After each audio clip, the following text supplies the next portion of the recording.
A new intro for a classic Who.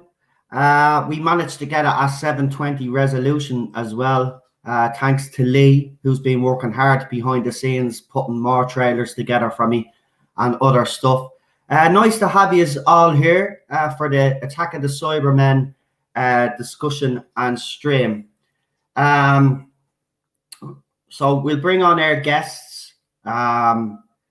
Yeah, and we will get and do what we have to do, and then yeah, I'll just have to. I won't go into details, but let's just say that people in this fandom really need to take a long, hard look at themselves and actually realize what they're doing. Their behavior is disgusting. And to go after vulnerable people as well. Oh, I'm not going to go into too much details because I'm going to be doing a full-length video on this issue. But all I will say is this, is that, you know, if people believe the latest crap that's coming out of this person's mouth, well, then you're no friend of the Tarda Zone and you're no friend of anybody in this chat or anybody associated with this channel, because it's absolutely so far-fetched that even a person that's, you know, not that intelligent can figure out what's going on here. It's absolutely unbelievable. The people that are getting caught in the crossfire. And as you have seen, we've concentrated on doing what we've been doing on this channel. We haven't actually brought anything up about what's going on except for the little brief discussion that we had during the Tarda Zone talks, where we were just talking about fandom in general. But this is still continuing to go on. And this person in question now is going after vulnerable people. And I'm not going to have it anymore. It's gone too far now. They'd already crossed the line when they start speaking about me and my family. And now they're bringing other people into it. And that's it.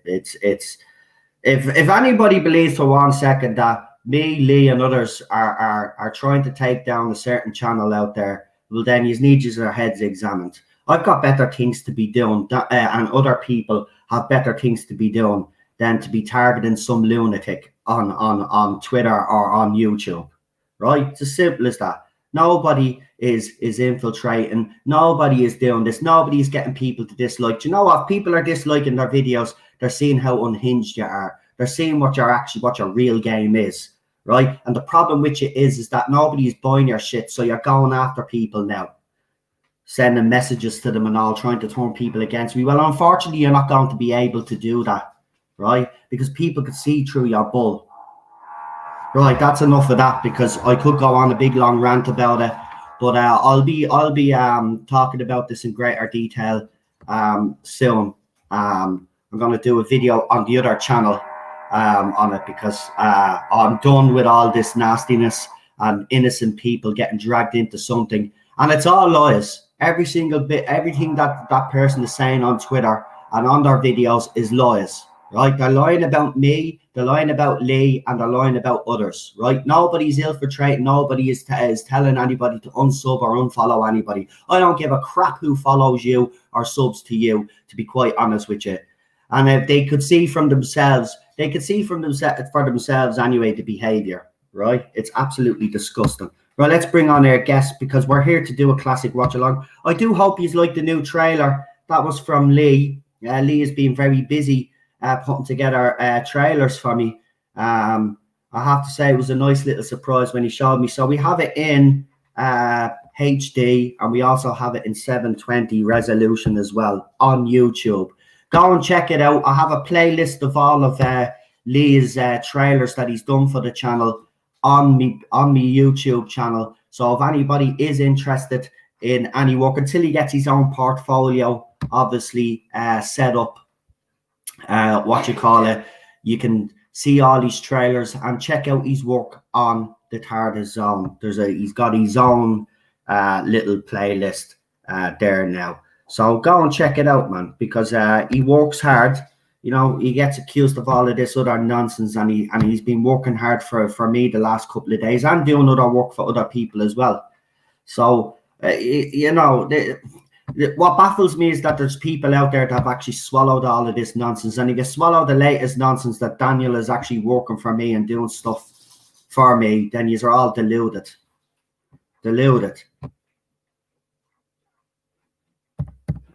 I'm not going to say anymore, even though Daniel has said that I can go ahead and do it. I'm not going to say anymore till later on, because we're here for the stream. But it's getting ridiculous now. I'm not even angry. I'm not. You know, I'm fuming, but I'm just too angry to be me usual venomous self. I just can't believe it. It's unbelievable. Anybody that knows that chap knows that the first thing that chap would do would have peace in the fandom. He would go and try make two people, which he's done twice already in the past. Got me and this particular person talking. Right? I'm bloody sick of it. I'm sick of it. I'm drained. People around me are getting hurt. And for what?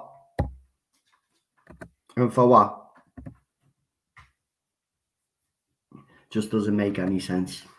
Who have I got on the panel tonight? So we do have Charlotte, Rabbi, Lee. I'm just trying to think. John, Super John, and Gary Hewitt. Gary, if you're in the chat, I'll get Rabbi to send you the link. Yeah, I don't, because your email's a bit weird. Right. Now, listen, we're not going to discuss what I've just discussed. I've said my little piece. We will do another video on it on the other channel, because this has to be addressed. And I've been given permission now to address this. And I am, because you're not going to pick on Daniel, right? Out of all the people in this fandom, you are not going to pick on Daniel, and you're not going to character assassinate an innocent bloke. Right? He's done absolutely nothing wrong. He doesn't work for me or Lee. He doesn't work for anybody. He works for himself. He's a YouTuber that wants to bring joy to people, and you want to drag him down because you have a personal vendetta against me. Well, here it is now, right? Whatever personal vendetta you have against me, you come to me and stop using other people to do your dirty work. Everything that you're describing, that you're describing that me and Lee are doing, is what you are doing. Show the evidence of all of this crap that we're supposed to be doing. Show me the evidence of Daniel, of the stuff that he's supposed to be doing. If not, shut the fuck up, right? Because nobody is doing that, and you lunatic, right? You want to get a grip with yourself, all because you got a bit of Doctor Who news wrong and you can't handle it. You are wrong. Deal with it. If you have a problem with that, I don't give a crap. Deal with it. You are wrong. Right, let's bring on our guests, because I've got better things to be doing. Gary, Rabbi will send you that link, yeah? Right, let's bring them all on, because we've got them waiting in the background. I hope you did all like the trailer, by the way. Lee absolutely surprised me with it. It was my jaw dropped, to be honest. Oh, and by the way, Lee, you've got loads of fans on Twitter. Everybody thinks it's amazing, by the way. So let's bring on our guests. And the first person we have with us tonight is actually Daniel's co-host on his channel. It's the one and the only Charlotte. Hello. How are you? Good. And I sent you a load of lovely messages for your time. You know, and here's the thing. I know what you said, but he kind of said he wants it to be spoke about, because it's not fair. Charlotte, this is Daniel, right? I mean, if this guy tries to make sure that there's peace in the fandom, twice he's sorted out the stuff between me and that other person involved, and now this person is just dragging everybody into it. And I have to be honest, it's getting to me, because Daniel is innocent. and there's other people getting dragged into it as well. And I just, this is not what I wanted. Oh no, for clearing the air, go for it. But for what else you were talking about is what the messages are about. Yeah, I'm just gonna look. I'm not even gonna get angry now at this stage because all the anger is gone. I'm just so upset that they'd go this far, and for what? You know, they say for a TV show. Well, take your own advice. That's how far you're going for a TV show. You're willing to get innocent people involved. Maybe you should practice what you preach. And for all you idiots out there that actually have swallowed this, maybe you should take a long, hard look and actually start asking him where the evidence is for all of this crap. Right? He has none because we're not doing anything. No, it's... Anybody that knows Daniel, by the way, and I just want to say this, anybody that knows Daniel, right, and thinks that he has had something to do with this, right, you can get out of here. I don't want that to do with you. Because I'm being honest with you, that chap is not capable of doing anything like that. That chap just wants to spread joy. He wants everybody to be getting on, right? Yeah, and I'll just quickly say, I won't go into detail, but I've had enough private chats with him. We talk all the time off stream. And he, out of everybody in this community, just wants us all to get along, do our own thing, and stop this. Yeah. He's the one, I think, the most who wants that to happen. Yeah. Yeah. And I'm not getting anybody to unsub you or unfollow you. I actually even said on this channel, I don't care who stays sub to you and stays follow to you. I don't care. You just move on and let us all move on and stop bringing innocent people into it. But listen, we can go. Look, we're going to end up talking about this for an hour, and I don't want to. No, we don't. Let's get on with the stream. I will sort it when I talk to the other person, Daniel, I should say, and see which way we're going to go about this. But I'm seriously going to say something because I'm not. No, you don't. Listen, come after me. You don't come after Daniel. I told people already last year as well. You go after Daniel, that's it. You've drawn the battle line. It's as simple as that. Right, let's bring him on because he's been waiting. The man behind me trailers. You know, he's a human, but he also has a problem. It's the one and only problem, Ben. Hello. How are you? I just woke up recently. I wake up to all of this drama. Wait till we get the rest of the guests on, right? Because we got the rest of them waiting. Oh, no, I just want to make a very, very, very short statement, and that is publish and be damned. If you've got anything against us, if you want to go ahead and publish all the private DMs, you do that. I will stand by everything I've said in private as well as publicly. I've tried talking to you publicly in your comments. You removed them. I gave you a cease and desist. You published that. You retweeted that to mock it. By law, I can take you to court purely for doing that alone. I'm not going to because I'm above all this nonsense. And I'll say one thing.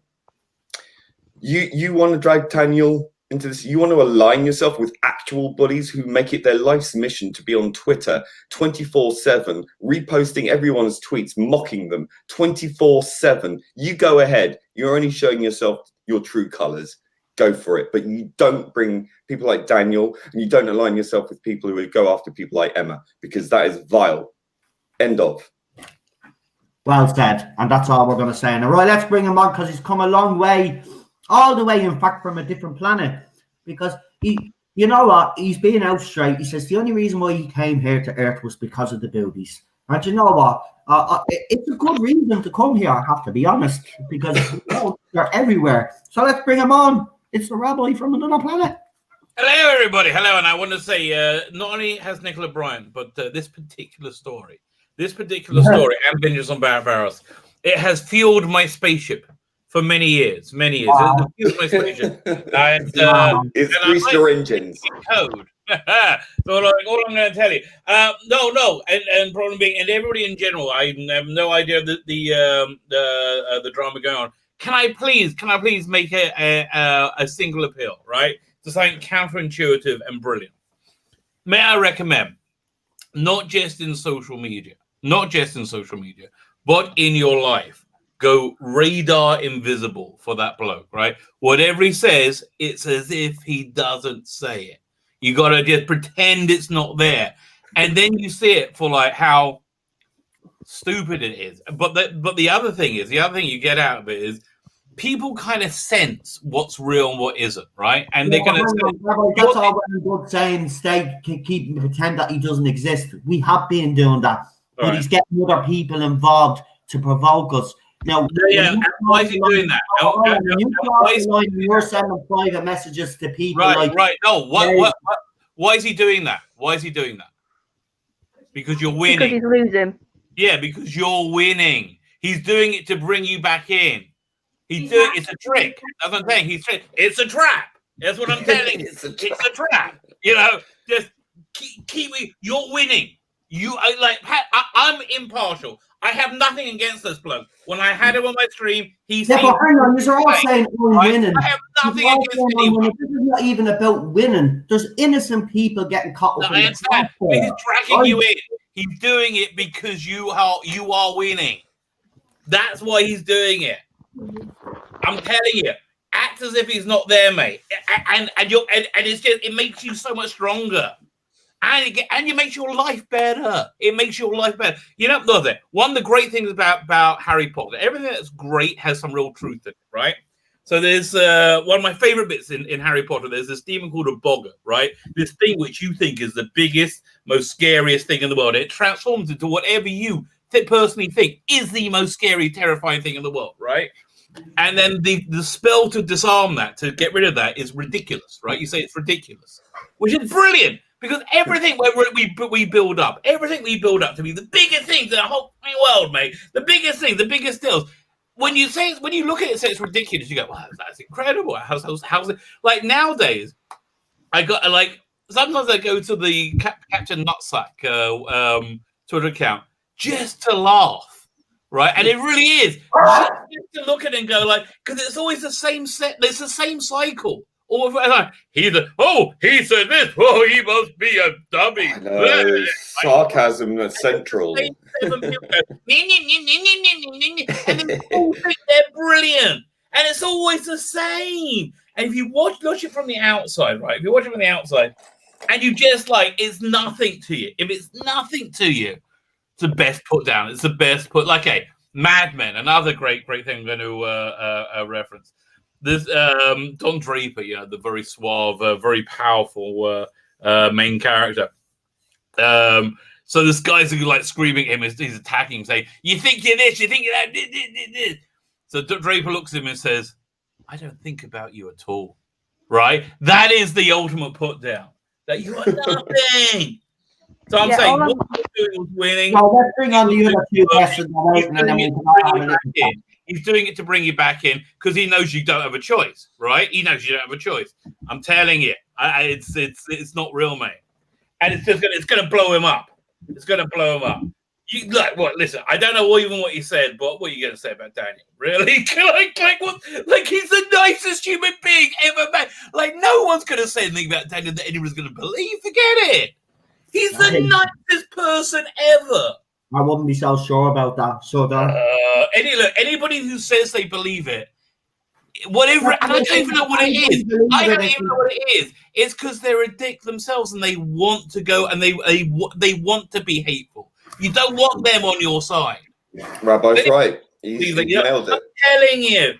He's nailed it. No, what can they say about him? He's the nicest freaking guy in the universe. Anyone who aligns himself. They try to come after me all the time. They try. Anyone who aligns himself with something so clearly ridiculous, patently ridiculous, let them, because they're only signing their own D warrant. It's such a non-issue. You go over to Daniel, and that's why he's doing it, because he knows you don't have a choice. Well, it's all he's there to do is to provoke, because he's got a grudge. And I'm saying not only on Twitter, but in your life. Don't even, and it's hard to do because it's hard to do. I'm working on the same thing as well. Right? Just ask. How do you go from? Can you please take down that video where you're slandering myself and my friends to I'm suddenly responsible for trying to destroy his channel to trolling the entire Twitter. Whatever. There's nothing. You just read on, just ignore. Who cares? I know, but it's great. But I'm saying that's like an annoying. I would say, and that's what you would do. Hold on. Again, I would say it's all well and good. You're saying ignore, right? When innocent people like Daniel are getting dragged into it. If I don't say anything, okay, so that being the case, I hear it. You're right. Then people will look at me and say, listen, no. I hear it. You're absolutely right. This is what I would recommend because you know what? That has to have a response. That has to have an official response. Make it a written response and make that the opening card of every video you make, and that's it. And then you respond, and it's done. It's done. And you're free of it, right? He's doing it to bring you in. That's the mind crap of it. He's doing it to bring you back in. I'm telling you, put whatever you want to respond, just put a card up at the beginning of each video. That's it, mate. It's not worth your life. I know what it's like to be trapped in anger with people, right? And I've taken a long time. You're getting me at a good moment right now because this is exactly what I'm trying to do. There's two guys I'm really pissed off at. I'm trying to they just take up too much of my headspace, right? Like why am I thinking about this crap so much? Right? It's like taking up too much of my bandwidth. So like I'm trying to get that anger out of my life, and it's just like, okay, this worked for me, and it came from Red Wolf, right? God bless Red Wolf, right? Arnold Rimmer's on trial, right, for destroying Red Wolf, because they think he's the guy who like left the thing open, whatever that killed everyone. So. Chrysler's defending him, and his defense is, this man can't have done that. He's a buffoon. He's an idiot. Look at him. Here, and it goes through how awful Arnold Rimmer is. And then here's this wonderful line. It says, my lords, or whatever it is, this man's crime is nothing more than being Arnold Rimmer. That is also his punishment, right? And that line, just apply it to anybody that you're like trapped in anger with. Because that's what it is being trapped in anger. Say, this guy's crime. This guy is such a low-life piece of scum. He's this guy, right? Oh, how gross. He's gross, that guy. And that's also his punishment. He has to be that guy, right? That guy. Imagine if you were punished by having to be that disgusting human being. You wouldn't like that. Nobody would like that. I'm saying, that's it. And that for me, that worked. Because then I'm like, I look at them, and it's like that Harry Potter thing. I go, ridiculous. They're just ridiculous. That I should be bothered by these. Like, why? Yeah. All I'll really quickly add to what brilliantly Rabbi said, it's a smoke screen. It's basically a smoke screen. It's projection. It's more than that. It's a smoke screen because if he can get the attention away from his actions by mentioning everybody else underneath the sun and trying to dirty everybody else beneath the sun, then people won't look at him. And that is exactly what he's doing now. This is what I said in my messages to you. Yeah. He's doing a smoke screen. He's trying to get all the attention away from him. Yeah, and it's pathetic. That's all right. You're right on. Yes, absolutely. You're correct. Absolutely right. Well so done, Charlotte. Do not give him what he wants, because you know what will happen? No, I'm going to rant now because this is Daniel. Now, if anybody knows, Daniel's now my little brother. Brilliant. This is why it's a perfect attack. Because it's like you can what the fuck? You can't stop. I hear it. It's pathological. It's clever. You know what will happen? He'll just carry on because it'll be vindication to all his little theories, to all the little lies and all the absolute rubbish that's been put out. Because at the end of the day, you have a community. You have built something. You have brought all of us together. Yeah. And he sees that, and he wants to destroy it. So he's going against people he knows you care about. He's individually saying, I'm going to create this smoke screen. I'm going to go against people you care about. And I'm going to cause as much infighting because then I look like the good guy. I look like the victim when he's not. Because at the end of the day, all of this stupid stuff started because you literally said my source happened to disagree with your source. Yeah. Oh yes, that is so correct. Yes. And you were the one saying it's rumor. Yeah. And he's the one saying it's fact. Reasonable. That's the thing. You would be so reasonable. You would be bonkers. All of this has started from that, Paranoid and he delusion. knows that. So he's created this grand palace of lies. So people forget I like that. Grand Palace of Lies. I like that. love that. Yeah. Right, let's bring on Griffin because we've got to want to bring them on. So, oh, he's changed his name again. I love the way he keeps changing his name now. But we got the one, the only, the real super doctor. Hey Noel, how you doing? I'm good. How are you, Braveheart? Not bad. Not bad. Good man, William Wallace. Let's do it. Let's bring it on. I'll be right back. Hold on. Lee is gone. Lee has left the building. Yeah, I wanted to say how good that opening was. I love the intro. Freaking awesome. Thank you. I'm going to play it for you all again now in the second one. Oh, yeah, I like it. I want to see it. Yeah, brilliant. He's been waiting in the wings for a while. It's the one and only, and I love having him on, by the way. And I'm glad he's come back on. And again, I just want to point out that this guy does actually follow the other guy, and I still have him on my channel. So I don't know what you're actually going on about that. I encourage people to not, like, he's here, and then he'll probably be watching one of your videos. I don't care. Right, let's bring him on anyway. It's the one, the only, Gary. Hello, everybody. Hey, Gary. Everybody okay? Hey, Gary. We're doing grand. We're doing grand. We're doing Right. Can I tell you a quick story really, really quickly? Oh, it's just one of the things. I didn't have a copy of Attack of the Cybermen. So yesterday, I flew jab a couple of days ago, but I had a bit of a flu yesterday, the runny nose and everything, and I ended up going to bed. But that was nothing to do with the flu. It's a long story. Anyway, cut the long story short, I thought I got up this morning, went to town, got my copy of Attack of the Cybermen, and I feel a lot better anyway. Feel great now. But it's one of them. I'm glad you're feeling better.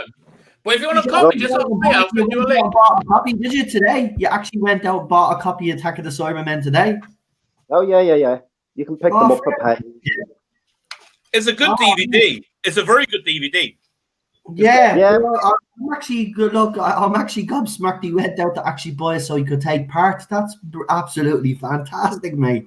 I love it. But it ended up good because I ended up getting some other DVDs, you know. I mean, so it worked out good for me. I came back with more than one, but I'm not talking. I mean, the Attack of the Cybermen, that was on special offer. I won't mention where from, but it was brand new. But the other ones I got were from the second hand.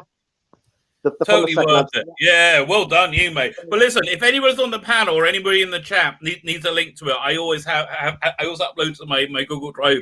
So, like, I'm happy to share it with you guys. But it's a good purchase. I think you did well there, sir. Thank you. It's one of the better DVDs. The documentaries are really interesting because there's a lot of really interesting stuff about this story. Like, who wrote it? Do you know all that controversy? Yeah. Yeah, it's interesting. Did you say? Sorry, Matt. Sorry, say that again. Controversy about who wrote the story. I thought it was the youth of the neighbor, wasn't it Eric Swart? Basically, it's credited to Paula Moore, whose real name was Paula Woozy, right? And was it Eric Seawood was writing it, but he couldn't do it because he was script editor. Yeah. He wrote. The other one he wrote was when he was on leave between being script, so he was able to do it. So go to Paula Moore. So Ian Levine came round, right, and he told him about all the history of the Cybermen. He took notes from that. So Ian Levine really believes that he wrote the backbone of the story, which I don't know.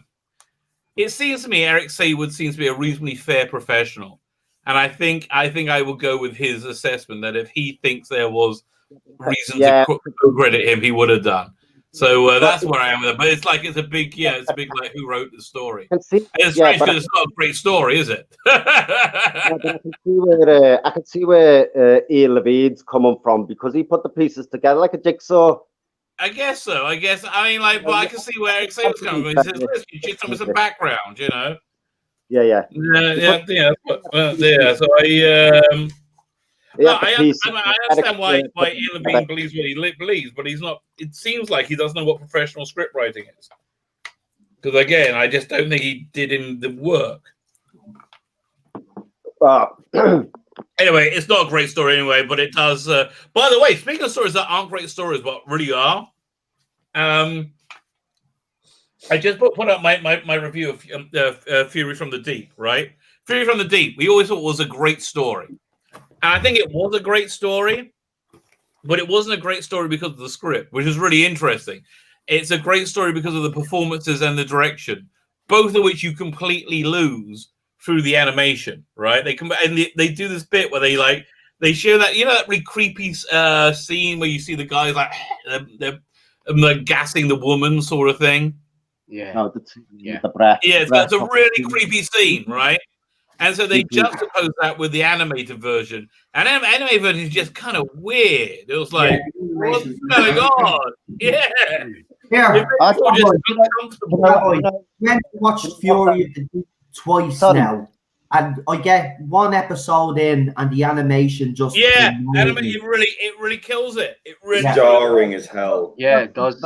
No, if you look, but if you look at Rabbi Noel and the guys on the panel and Charlotte and the chat, if you're looking at we're looking at these stories from an adult point of view, and you remember these were all made in the 60s when it was for the families, it was mainly aimed at the kids.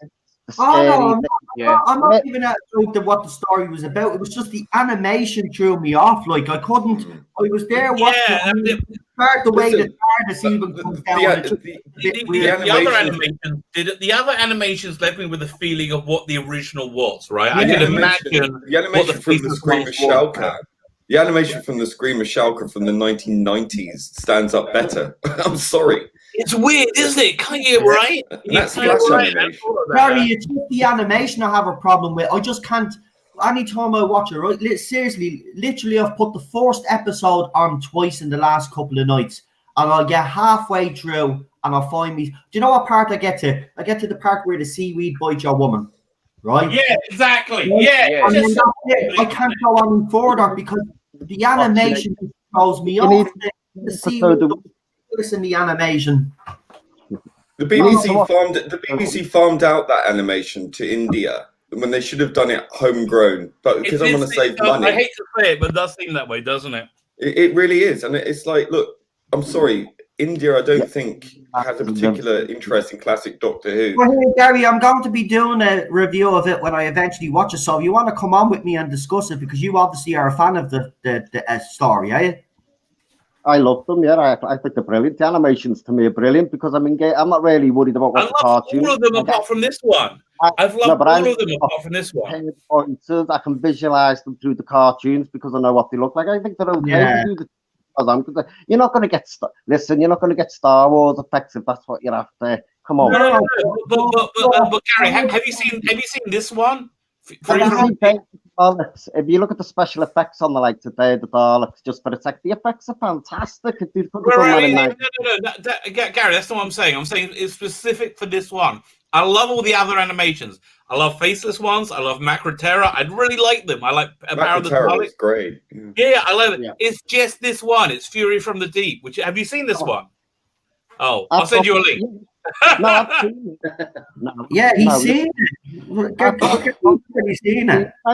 It's not to me personally. It's just like being a kid, and I love it. I'm engaged. I'm not bothered about the animation. I don't remember. I never saw it, so I have no memory of it. Gary, I never seen it either. Right, so that must be it. Really interesting. And the other, look at the shadow animation threw me off that story when they showed the animation. I thought the animation was a bit basic, right? Yeah, listen. The animation on this is worse than the animation on Scooby-Doo and Monsters, Inc. I mean, it's much more like Archer, right? And it's just like thicker lines. It doesn't work. I wish it did. I really. Here's the thing, Travis' performance in it seems rather good. Every time I hear him, he actually sounds a bit more calm. He's not sound like he usually does. It seems to be a real serious story. But as I said, every time we get to that bedroom scene where she gets bit by the bleeding seaweed, I just can't go any further than that. It's bedroom scene seems like it's going to be I probably have to listen to this as an audio. Turn off the animation and just listen to the audio, and I'd probably enjoy it a lot more. To be quite I did when I listened. I heard the audio. right? That I never saw the original. But and the bits you see, the acting is brilliant. Like Trout, like but like I don't know, it just this animation. It just for this one story. It was worse than the Ice Warriors, which I thought was What's going on next? Good story. You want to know what? It's so fast paced. You want to keep knowing what's going on. It's really good. The story's great. You want to get the story. The animation, I just got involved in the story, so it didn't really bother me, to be honest. I just got engaged in this. I just maybe it's the way I am. I mean, I didn't like the shadow animation with the filming that they did. You know, when they put that one together, it actually threw me off the story. But I do love the Macro Terror. The animation in Macro Terror is actually very good. And then they follow up with this because remember, Macro Terror was the last one that was released, and then we get this one. And the animation, but they had a two in a row that were really good. Animation, and I don't know why they're not using the same people. Because they're penny pinching. That's why. There's a lot of the BBC saving money. Let's be honest, it does look cheaper. That's true. Yeah, it does. Right, let's get ready. I'll tell you what, let's get ready. Everybody get your copies of Attack of the Cybermen ready. What I'm going to do is I'm going to give you a few shout outs as well, you guys in the chat. But do me a favor, because I can't scroll up now because I actually wet the D-pad there with a cup of tea. You will have to throw your names in again. So I'll read the names. We've got Disaster Airy, we've got Carl, we've got Stuart Terrence, the wife with Teddy Terrier Tails. Yeah, it's the wife for some reason. This man, and we got the number one mod on shout, Chris. Well, I'll give the rest of you a shout out once you put your names in, guys. But we're gonna get ready now and get this going. Oh yeah, I did promise you the trailer again, didn't I? So here it is. So this is what Lee put together, and I hope it actually works with us all here now. It might start skipping like mad. I hope it doesn't. Because when I open a lot of windows, which I've closed, but when I have yous on, it never seems to work properly. So hopefully, fingers crossed. Here is Lee's new intro to her classic Who watch-alongs. Absolutely fantastic work. And Lee, thank you again. You've blown a lot of people away with this one. I have to be honest. Yeah, it's brilliant. Here we go.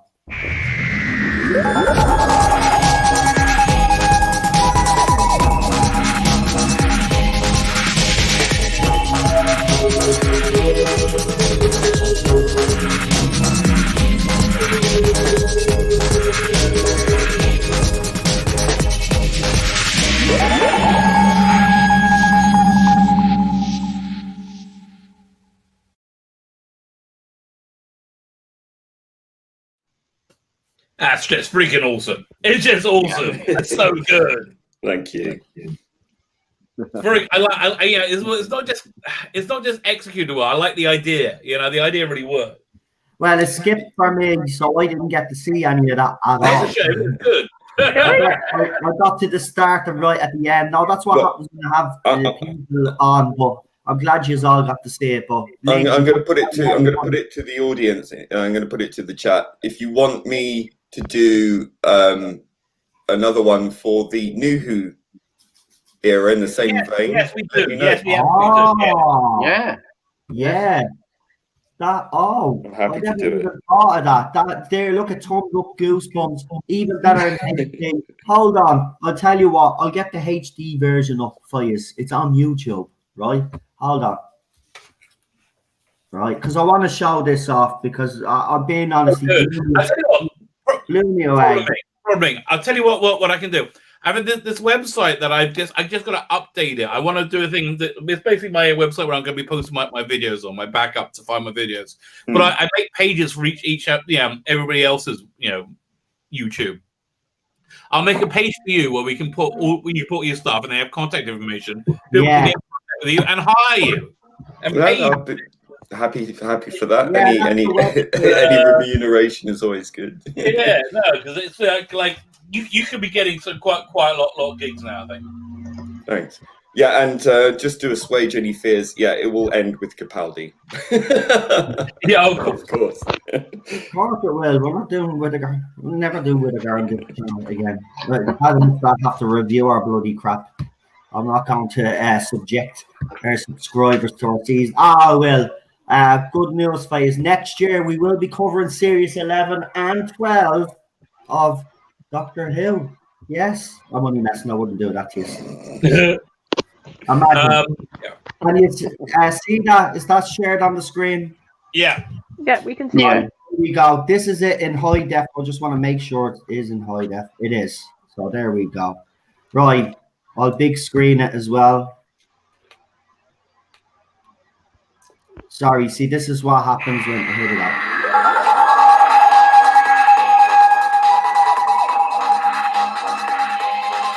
It's just epic.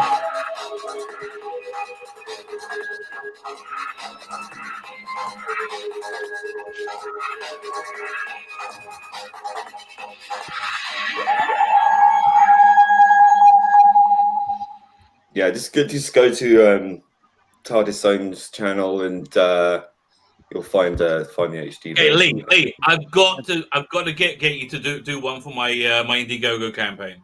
Definitely. That'd be so cool. Oh my god! And, I bet you other comments will want that for their campaign. There you go. I've enjoyed that. Yes, Gary. And if you don't do the new Who one, it'd be deadly. But I was thinking, right? See the way you said do it in the same vein as that. I was thinking though, and this is just an idea to throw out there. Why not for this one when you're bringing them forward the way you've done with the classic one? Instead of having, say, the same title kind of sequence go through, you put each Doctor's title sequence in as the Doctors are coming through. Do you get me? How do you mean?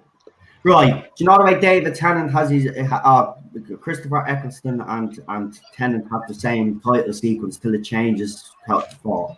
Then Matt Smith has his title sequence. Then it's completely different. It's still a tunnel, but it's different. Then you get Peter Capaldi's clocks. You get what I'm trying to say? Or wasn't that already done in the other one? As it's already like that in the other. What?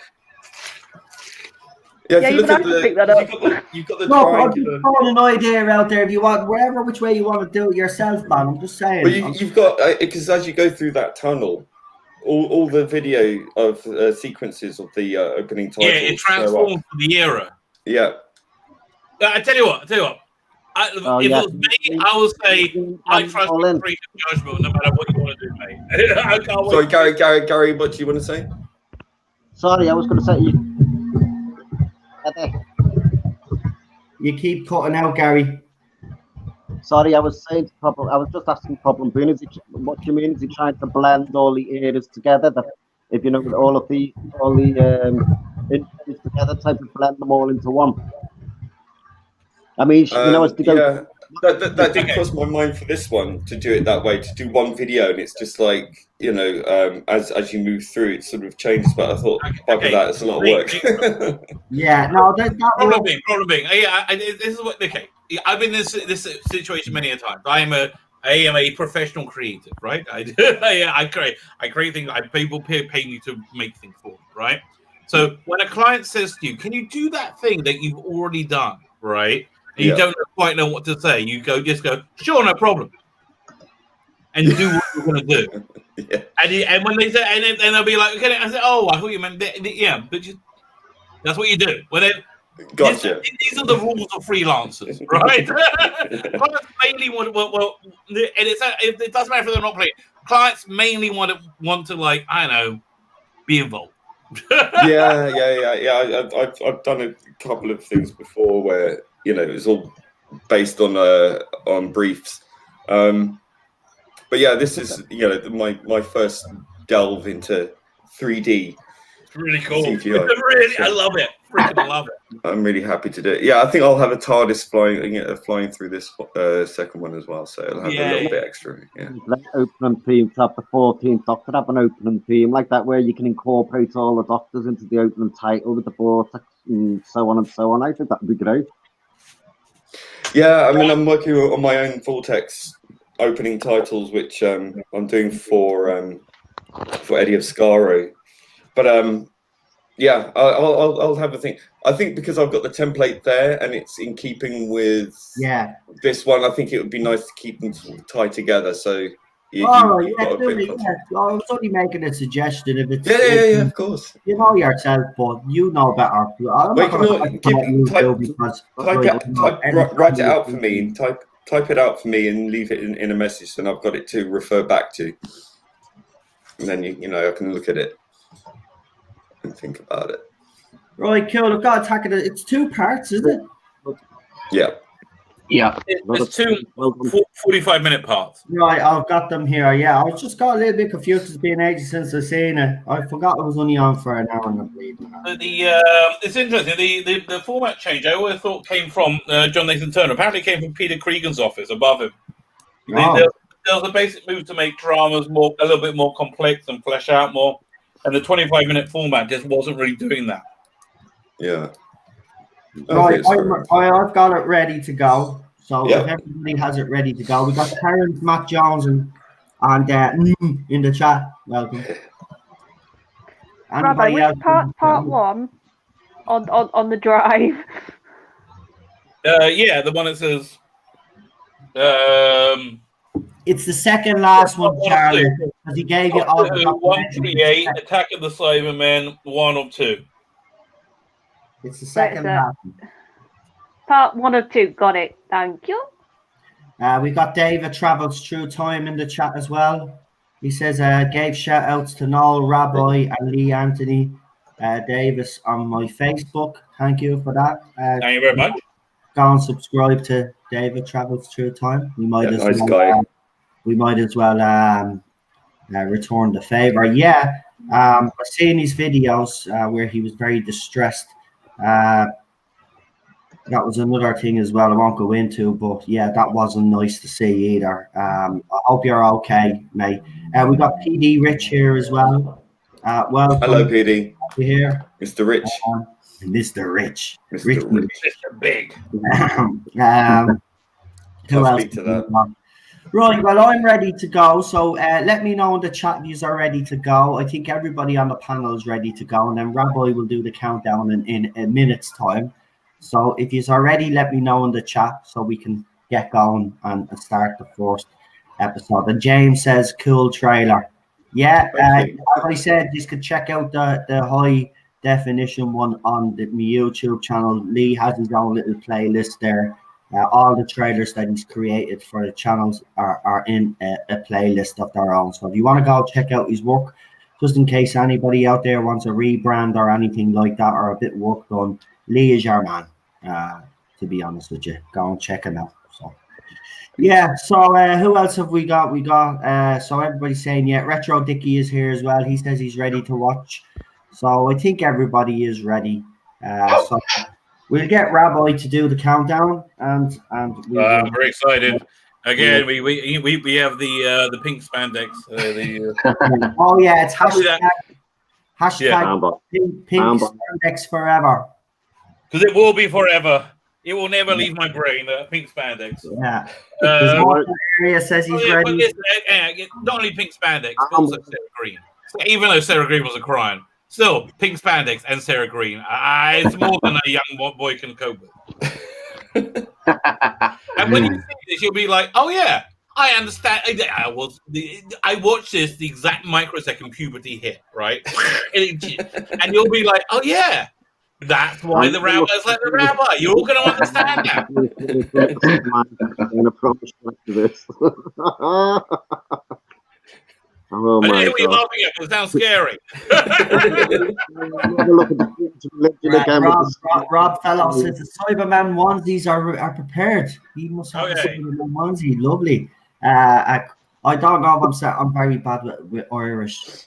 Believe it or not, I am Irish, but 800 years of the Brits knocking that out of us. But we do have a Cronin O'Kelly, if I'm saying it right. If I'm not, I do apologise.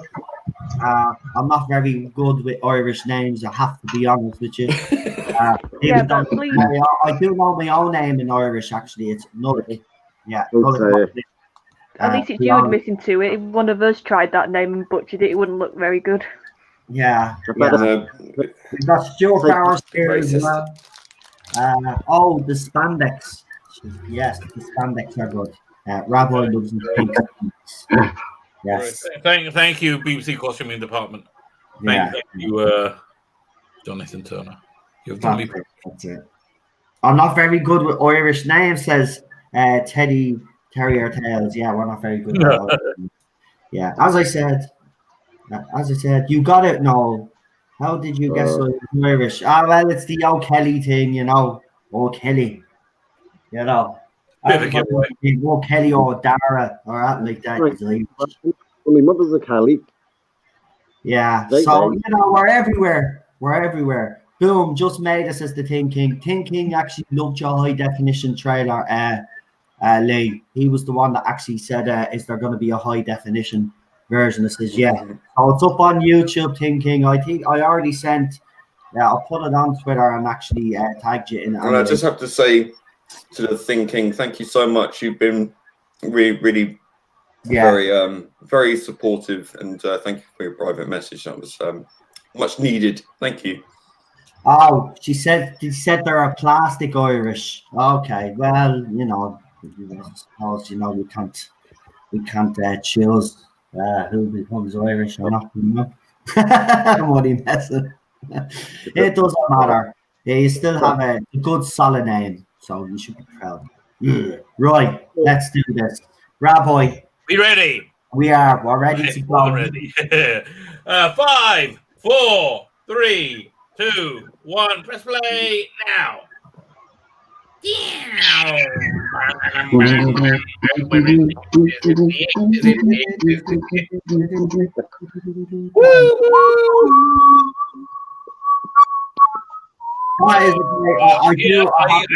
I've never dropped acid and watched these titles. I think that was a mistake. I have to be honest. Good. I love these titles. That theme's great. The warm colours of that theme don't half make you feel hot. Yes. You know, I would love a Colin coat as a duvet because, you know, the placebo effect alone. I bet that would be nice, wouldn't it? They should sell those. Yeah. Colin coat black blanket. Seems like having a fire on. This is a pretty decent suicide, isn't it? I don't think that. No giant rats in this one. Chat. Hey, Adam, nice to see you. So Deco24 is also in the chat. Welcome. I haven't seen this story in years, so I mightn't talk that much. Welcome to Artem Mirabilis. Oh, I got to talk to you. I have an idea for you. I'll try and be in contact next day or so. Oh, who? Me or Adam? No, Adam. Ah, there you go, Adam.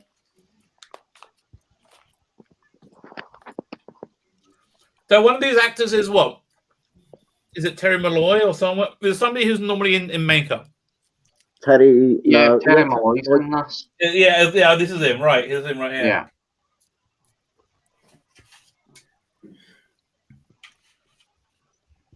And the ominous music means he's going to die. Daniel says he's not really a Colin Baker fan. I'm not a Colin Baker fan myself, but I don't know what story we watched of his a few weeks back, if you remember. I was actually, as I said, I was a bit surprised that he wasn't as bad as I remember. Yeah, he's great in most of his Big Finish. Is really. He's one of my favourite doctors in Big Finish. Good. But I do agree. I think he's great in Trial of a Time Lord. Yeah. But why would the Cybermen have predator vision? I know we've just gone past it. That did come across my mind when I was watching before. They were stealth Cybermen, that's why. They're special Cybermen. Again, common, I said this the last time we watched them. I don't have a problem with the jacket as such. It's those bloody yellow trousers that threw the whole bleeding costume off. I loved it because he was alien. There you go. Oh. There we are.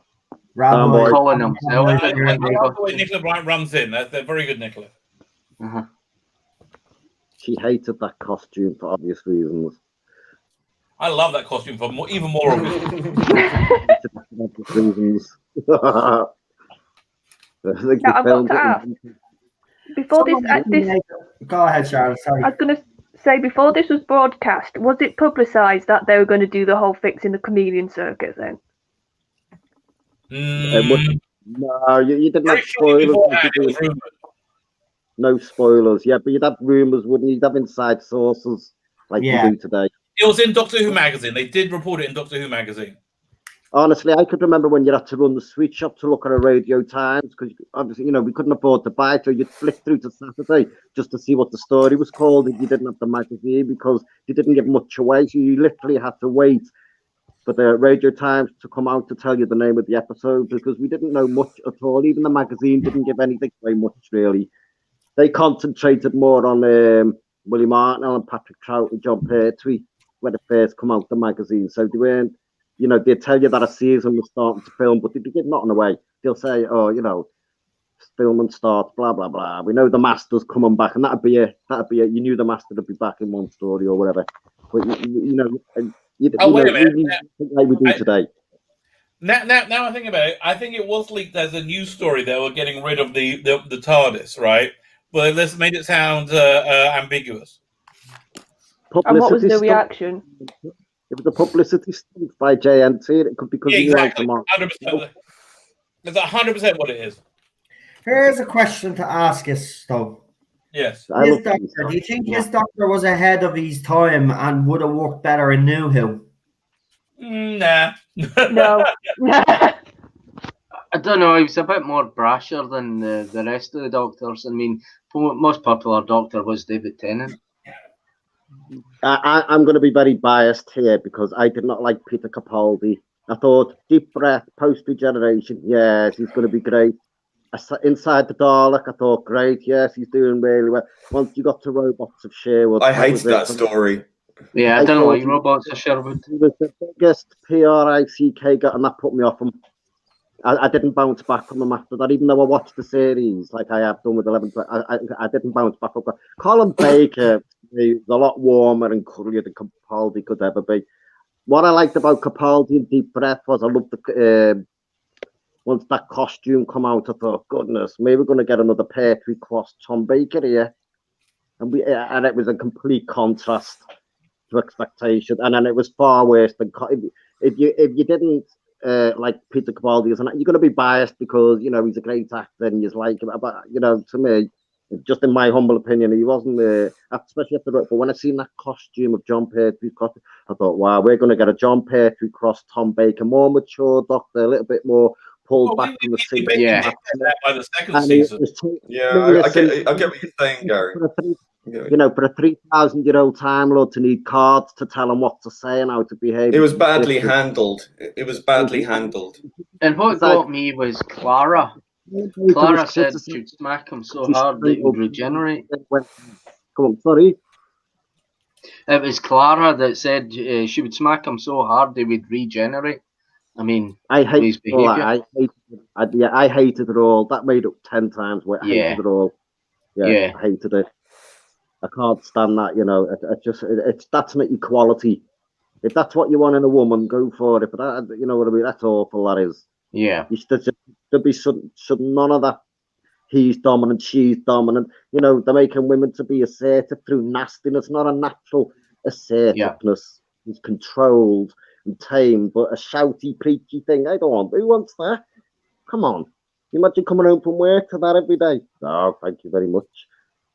These ones, that's why I love the classic, because you could relate to them as real people because it was done in such a subtle way. We knew Tegan could look after herself. She was a loud woman, but it wasn't loud in the volumes of today. She wasn't kicking out, even though she was a strong feminist in the show. It was done in subtle ways. We knew she was a narky woman and could look after herself. Nisi, we knew she was a scientist, a gentlewoman, a nice girl you could take out and show your mother.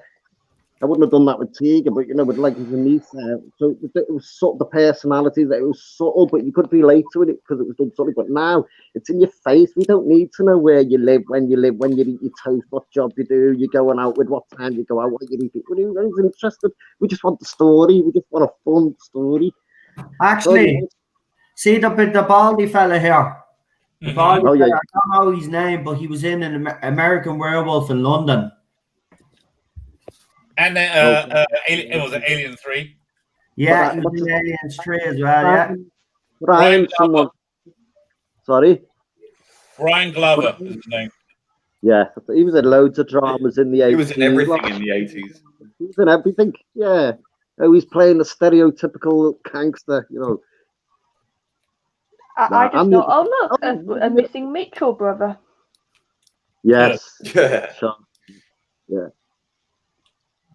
Oh, he was a great actor as well, Morris Colburn, who used to do Howard's Way. Now, I used to watch Howard's Way, I think, because he'd been in Doctor Who, cause, you know what I mean? Wow, he used to be in Doctor Who. We only had 4 channels back then, 3 channels, 4 channels. We were very limited. Yeah, I can remember that myself. The BBC One was the creme de la creme because there was only 3 or 4 channels. Can you notice that panel there where we're seeing, like, it's supposed to be a monitor, but it's blank? Yeah. You wouldn't have should noticed have a monitor screen there. You know what? I wasn't looking at it. So you scrutinise it now with the DVDs and that. You can scrutinise, but back in the day, you would blink and miss that. If you watch some of the Star Trek episodes, going by Captain Kirk from the 1960s, the original Star Trek series, if you look at some of the props that Captain Kirk held, that were supposed to be giant rocks and things, you'd be shocked. No, I think the problem was with Colin, and this is what I sort of took from watching this, is I think the problem is you can have brashness in a Doctor, you can have sort of offishness, because he has got that in his personality. I think it's when you can't work out where it's coming from. Like the way he's with Perry, it came across to me that half the time he sort of discounted her, and if anything happened, he wouldn't even care. And you don't want that from a Doctor. And I think that's where, if you're too brash, or if you're too sort of, I'm the centre, I know what I'm doing all the time, it's just off-putting, I think, personally. And I think that's what Baker was. It was too much one way, as sort of like with Capaldi when he first started. Yeah. But Colin Baker wanted to be a total different contrast to Peter Davison. That's what Colin Baker started off when he did the Doctor. But can you see how the different sexes shard to woman, me and man, we view that differently. See how a woman connects to Doctor Who emotionally? Yeah. We just watch it, we just watch action. See, these are the things that people don't understand today. Women don't understand men any more than men understand women. You might think you do because you're married or you got a sister or but no, we don't. Seriously, we don't. We don't understand anything. You think you do, but we don't. I've just noticed that women, because it's innate, it's inside them, you're laughing, but you're talking about a woman, nurture a care, and a man is the caveman. Go out, hunt together. Can you see the differences? Now that's innate within her. She's on the emotional level. I think that's very interesting, don't you? Especially for today. Do you know why I think people didn't warm to Colin Baker's Doctor? I mean, his very first scene was him choking the life out of whatever. Yeah, there was that. That was a big one. You know, I honestly think it was a costume. The costume was more of a symptom than the problem. But it was I mean, if you're going to start off the very first scene of your Doctor choking out your companion, that's going to leave a lot of fans, you know. No, can I just give you a little fact? Can I just give you a fact about that? They actually show, listen, if you watch, I don't know whether it's the Twin Dilemma DVD, but if you watch the extra, they show a clip of Colin Baker first on Blue Peter in his costume with Nicola Bryant in a Twin Dilemma costume. And unfortunately, Blue Peter put this clip on, and the clip that they show is him strangling her. And you can see Colin Baker in there squirming. I promise you, dig it out and have a look. So they must have shown that before the actual episode actually went out that night. But have a look, Colin Baker, you can see how uncomfortable. I mean, what a clip to show. It also didn't help that Twin Dilemma was just shockingly embarrassing. If he had a problem with it, right, or he looked uncomfortable, right, why didn't he, like, I don't know how it worked back in those days. Could an actor like Colin Baker go, listen, I feel uncomfortable doing this. He'd just go with the flow. No, they couldn't negotiate wages. It was they had no control or say. Tom Baker did because he became he became too big for the show in a sense. So, a bit of pride. He became puffed up and he made everyone's life a misery. But he tamed that back. Colin Baker, Peter Davison, really very little. I mean, Colin Baker couldn't even pick a costume. He wanted to wear a a nice dark, long coat and dark trousers, and things would be more darker and mysterious. If you watch the end of the Twin Dilemma, somebody's actually done that, and Colin Baker said he'd never seen it before. You see the costume regenerate. Oh yeah, they did. It looked pretty good. I'll try and pull out that. Actually, his Big Finish costume is brilliant. His Big Finish costume is lovely. Have you seen the Big Finish costume that they had him in? It was like a kind of a dark blue costume, but still had. Yeah, I've seen that one. Oh, epic looking. Look, here it is. Rabbis, look. Yeah. Isn't that better? It's much better. But they couldn't do it back in the day because it would have clashed with the cameras. They didn't have the cameras to absorb all that. Yeah, I'll try and find that one from Twin Dilemma. See, what Colin Baker wanted was a kind of black velvet kind of coat. And John Nathan Turner says, no, you couldn't have that because Anthony Ainley, the master, he was in black velvet. Which was ridiculous if you think about it. Yeah. They had no control over what they were, it was basically just do the job and then go home at 10 o'clock before the lights go. Not annoying me in this episode either. Or maybe I've judged Colin Baker a bit too harshly. I might have to go back and watch his era again because this is not annoying me. I remember the good thing is Doctor Who as a kid when he came along. I just couldn't get into the Doctor. He looks like the alien. He's eccentric. This is definitely the worst incidental music I've ever heard, by the way. Yeah, it's not up to scratch for this episode. It's kind of like Rick Carry On kind of music. Although it's probably not as bad as Sylvester McCoy's era. That was really no, this is worse. This is definitely worse. Two minds. I'll give Colin Baker another go. See what. Oh, poor Perry trying to run in those heels. But she runs very. Our posture is very bad, though. Someone said in the chat. Mine is bad as well, so I can't complain. But you can actually see it. Bad. And someone says, "I wonder why." Yeah, I have the sound of a thing to share that shows you a mock-up of Colin Baker's costume he wanted. Right, hold on, because as I said, me thingy bing is not working properly. We can have a look at it after. No, here I have it. Oh, there. Okay. Oh yeah. Oh, that's more better. That would have been superb. That would have been a lot better. It's too plain. Yeah, it's too plain. It's the Doctor's costume. No, it's too plain. It has to have some colour in it. Put a long coat over that. Great. Put the Big Finish on it. Yeah, I'll find it for you. Right, go on, share that one. Someone said it in the chat, and I felt this. The whole Totters Lane thing, it feels so throwaway. Like they've just done it because. Yeah, I agree with you. I think it was just a bunch of stuff that Ian Levine gave Eric Saywood. It was like, yeah, what the thing. Done, yeah. They've admitted these things, Charlotte. They've admitted these things about this thing, I remember now. This me dad, I remember at the time, Gary was going mental when he seen this because my dad was a Doctor Who fan. He was like, "What the hell are they playing?" We were all the same. But there was a reason why they did that, though. What was the reason? Because there was a reason why they actually changed the TARDIS. Publicity. Well, they wanted to fix the chameleon stuff. Publicity stunt. Publicity for the show. Publicity. It was John Nathan Turner loved to promote the show, and any headline that he could come up with, he'd come up with it. He was a genius when he tried he promoted this. I'll give him that. He could promote the show. Chris Chibnall couldn't promote Ed in Snow. Seriously. John Nathan Turner. Doc in the chat as well. Welcome, Gary. I hope you're doing well, pal. And here we go. There's the costume. Now, that is much better. Yeah. Now, again, though, I will argue it still does need a little bit of colour, so I'd probably change the short colour. But the rest of that costume, that's the Big Finish one or something, or someone fan created it. It's absolutely epic. Big Finish tend to do that with the costumes. It is lovely, Yeah, though. let me see if I can find some more stuff with him. Yeah, go What ahead. I'll leave the window open.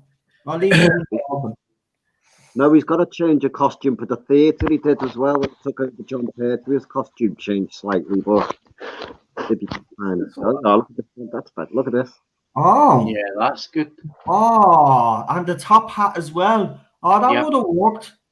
Yeah. Yeah, cool. Yeah, but like a wine colour, claret colour is nice. But the same style coat, but in a single Jodie Whittaker as Doctor in different costumes. And I have to be honest, she looks so much better in other Doctors' costumes. They've obviously done a female version of the costume. And she looks so much better. And I know people will argue, no, don't do that, but if you look at them, they're actually much better designed than the costume she actually has herself. And what a shame. I still think she looked better in Peter Capaldi's costume anyway. I maintain that still to this day. That's a nice TARDIS. Let me pause. Oh, wow. Very spacious. Yep.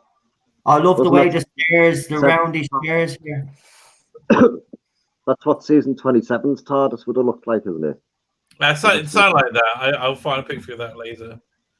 Let me find I more. feel the TARDIS isn't the TARDIS without the roundel walls. Have we seen any like TARDISes like from this story released in toy form? No. Oh no, it looked pathetic, wouldn't it? Would you buy one? Yeah, this is the comic strip TARDIS. That's a good TARDIS. That's a season for that's a good TARDIS.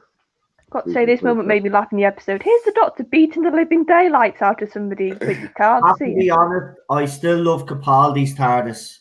Yeah, I agree. Yeah, I like that one as well. His and Paul McGann's are my two favourite.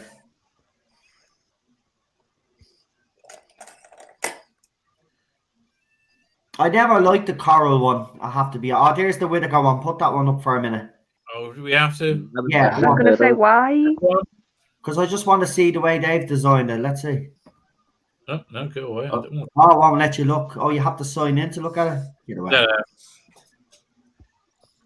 Oh, it still looks better than the one that we have. It's more central, but yeah, apparently they're doing tweaks on the TARDIS again because they're not happy with it. I mean, if you're still doing tweaks after the third year, there's something. The only way you can improve it is by setting fire to it and starting all over again. That would be helpful. Yeah, it would be. Ratings for this story fell 2 million. Gary, do you just want to come on because you do come up with some great facts? Do you want me to send you an email? Do you want to come on? If you're not busy, you can come on.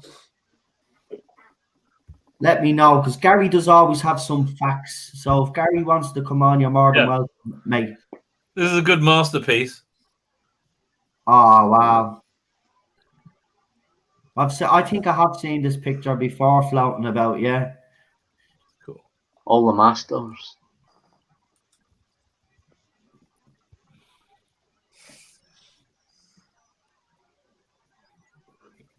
All of this history. But look at all the artwork. Look at the effort fans put in, and you don't see much of it anymore. Cool. Even the people that used to do it, fans out there don't do it anymore. It's so sad. Ah, no way. That's really good. That you could make a fortune putting them in frames and selling them. You could make a fortune. I know. Honestly, always. Honestly, I would start a business and do that. As well, the Cyberman one. My God, you can, you could help me. I think, I can zoom in if I do that. Oh, I've seen this picture before. Yeah, it's epic, isn't it? Yeah, I'll see how far. That's as far as it lets me go. And it just makes you think the current showrunner can look at that and go, I don't need that. Yeah, although is our Cyberman pretty good? Yeah, exactly. I like the Vord one over there from the comic strip. Gary puts this. I have to put this comment up because it's funny. He goes, hold on. He goes, always wondered why after choking in Twin Dilemma, this story didn't start with Perry storming out of the TARDIS yelling, "I'm getting the F out of here." Well, in this episode, they reveal he's not got her name right. For me, that'd just be like, why am I still here? He's calling me Susan and Jamie and everything. But he's new generation. He's still, you know, at that stage where he does get confused and other memories start creeping in. They've done that before, but I mean, this was, I think, look, that choking scene turned a lot of fans off, and I think that was the beginning. Yeah, but it was the choking scene, then the way he acted, then it was like, from even just watching this one episode, like I said, for me, I was like, I understand why people don't like this Doctor as much as the other classic Doctors. Mm-hmm. That's deadly. It's a fun. Look at this.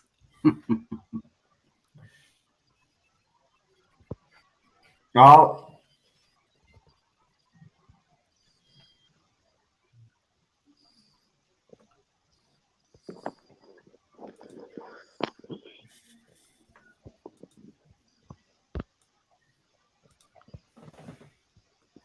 Oh, by the way, they dropped a new image for that.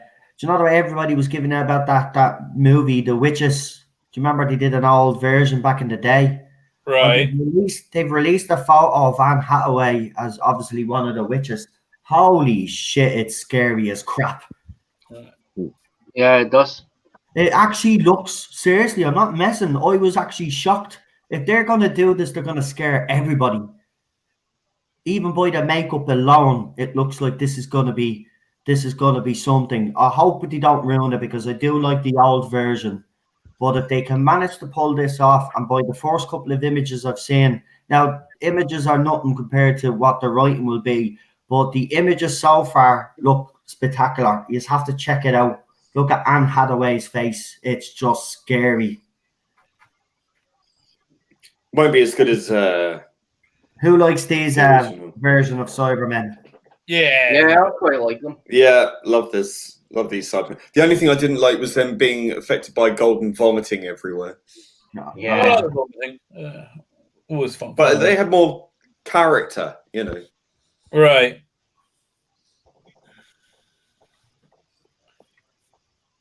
What is the name of your satellite?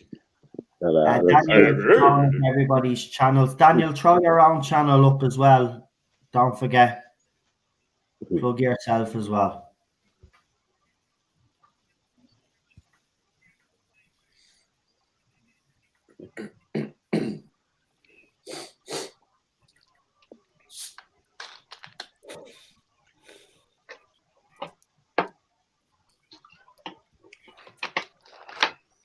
I do find it funny how they don't really explain what Lytton has been up to much. They sort of just are like, oh, it's Lytton. Yeah, but it's nice seeing him again as well. Oh, no, he's a brilliant actor. He really steals any scene he's in. Right.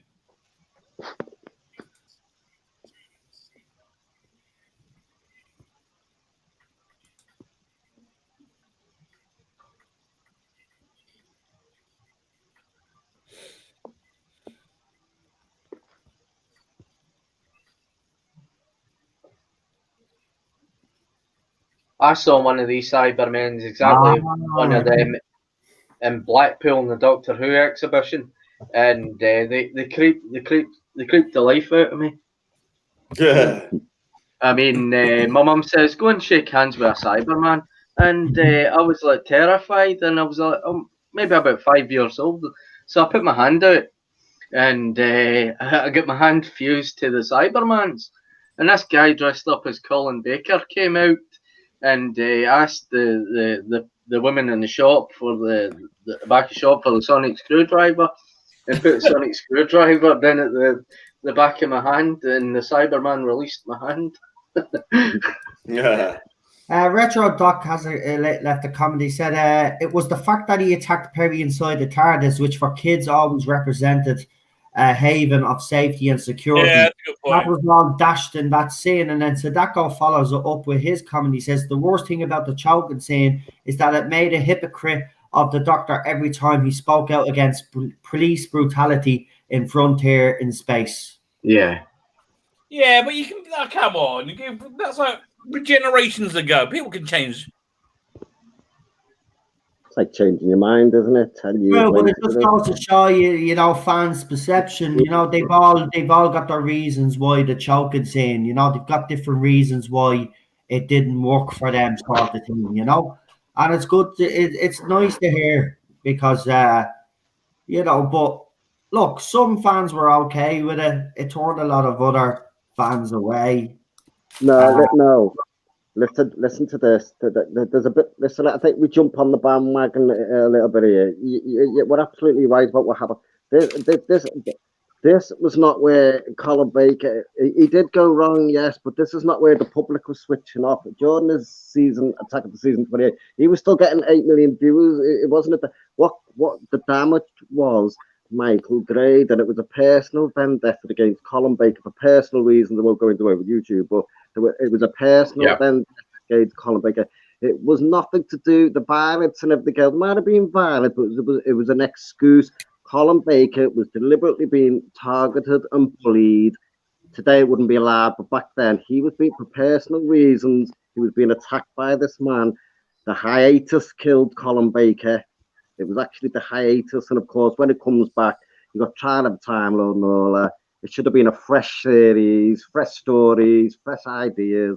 Yeah, it's history now. But the point is, you know, Troll season was really he did very well in season. But it was only because of Michael Grade. It was Michael Grade. It's bullying of Colin Baker. That's what it was. The hiatus. Where is Michael Grade when you need him? Yeah, exactly. Yeah, he looked it. Although, yeah, I couldn't tell if it was going after Colin Baker or if it was going after John Nathan Turner. He wanted to get rid of John Nathan Turner because he was one of the only on-stop. He was after Colin Baker. I just said he was after Colin Baker for personal reasons that you will have to find out yourself. But if you'll find it if you dig hard enough. No. There were personal reasons why he was after Colin Baker. It wasn't John Nathan Turner. It was Colin Baker. For personal reasons. The man didn't like him for personal reasons. And you have to do your research on it now. If I'm correct in saying, I think I did read something about this. Did it involve another woman? Yes. Yeah, I know the story. I heard about this as well. Yeah.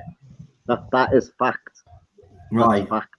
All right. Well, we didn't know that was fact. So if that is fact, fair enough. The BBC is good at covering up line and doing this and doing. I wouldn't trust. Well, then that would explain everything, then, wouldn't it? That would actually explain everything that went on. So yeah. Go look at the ratings for season 22, and you'll find they're still at 7-8 million mark, the same as Peter Davison's final season. It was the hiatus that killed it, and then they put her up against Coronation Street and everything, and that was it. It was all done on purpose. It was done on purpose out of spite. This is not actually bad. Yeah, it's a good model show as well, isn't it? Yeah. I've actually enjoyed this, believe it or not. It's not a bad story, isn't it? It's not the greatest, I have to be honest, but it's not bad. It's a bit like pointlessly connected to previous stories. Yeah. Like there's really no reason. Colin Baker stories, obviously the moral, I mean, so far we've watched 3 stories of his now, or 2 stories of his, and so far, it's not as bad as I remember as a kid. No, they're mostly good. They are traumatized as a kid. Okay, I'm sorry. That helmet. It's a bit fatuous, isn't it? Just a bit. Gary has a request for you all. The movements are good. The robotic movements are good, though. Have they ever released the Sonic Lance as a prop toy? No, they haven't released it yet. That's strange. So Gary wants us all to sing "Doctor in Distress." Doctor in Distress. Oh God, that's what a load of bollocks this song is. Look at the performance in Colin Baker. It's the nuances, the alien nuances in the eyes. Look at the eyes, the amazing nuances. The little alien eye looks very good. I would have to guess that Doctor in Distress was the most embarrassing part of a string of extremely embarrassing experiences? I think that song probably helped aid in our getting bullied at school. Yeah. Probably. Well, I love it now. Sometimes I use it in videos. It's a bit of fun. Who gives a crap? Like, you know what? When we were kids are cruel. You know that. We all grow up, kids can be cruel. They can be cruel sometimes, to be quite honest with you, and they can be brutal. But, you know what? In Ireland, there wasn't many Doctor Who fans. What's going on right now? It's weird. I'm just going to watch it. And also, this undercover policeman has to be the worst I've seen on telly for a while. Yeah. As soon as they showed him, I was like, mate, you're a copper, aren't you? Yeah, you're a copper. It's very obvious. Gary, will you watch all the documentaries and all after you finish watching the stories? Will you go and watch all the documentaries on the DVD afterwards? I think we should start doing that. Actually, have like after we do the classic watch along, like watch a documentary on the story. Yeah, that'd be a good idea. Were you talking to me then? Sorry, no. Yeah, I was gonna say after you watch the two episodes, are you gonna watch the documentaries then? Well, I might not watch them tonight, but I always do watch. Yeah, I love watching the documentaries. Yeah, I love it. I think it's good. Yeah, you're like me. I have to watch everything on the discs. Because we don't realise the hard work that goes into it. It's all right saying a particular story goes on, that was crap, and a lot of hard work does go into. We know some of them. Right. Yeah. All the hard work that goes into that. Credit to them. Not like today where they can have 9 months off a year. True. And keep us waiting and not give us trailers, what? William Hartnell was probably doing about 49 episodes, 49 weeks working a 49 week year, weekly for 49 weeks, making Doctor Who today. You know what I mean? Yeah, right. They worked a lot harder back in the day, Gary. Yeah, right. I will give you that one. They did. Yeah, they only had a week to rehearse, and they had to film it as if it were live. If they were lucky, they got to do a reshoot. If they screwed up in both versions, it stayed in. That was it. Now, they could have gone to the media and bitched and moaned and complained. They wouldn't have been allowed to. They wouldn't have been allowed to say anything. Just got on with it. Wouldn't have been allowed to say anything about it. And as we know that William Hartnell didn't keep well, so he just kept going on with the role until he just was dropping. Yeah, given that, he was sick, but he still carried on. Yeah, he carried on that. Yeah, he had arterioscoliosis, didn't he? So the hardening the arteries, which affected the brain because he wasn't in the blood to the brain, which was making him irritable. And then people took it the wrong way because he probably didn't tell most of them his business. Yeah. He wouldn't have told, you know what I mean? So he wouldn't have really known. You watch the documentaries and the younger companion, Ben and Polly, coming in, and they didn't like him because he was corrupt, because they didn't know anything about his medical. None of them knew.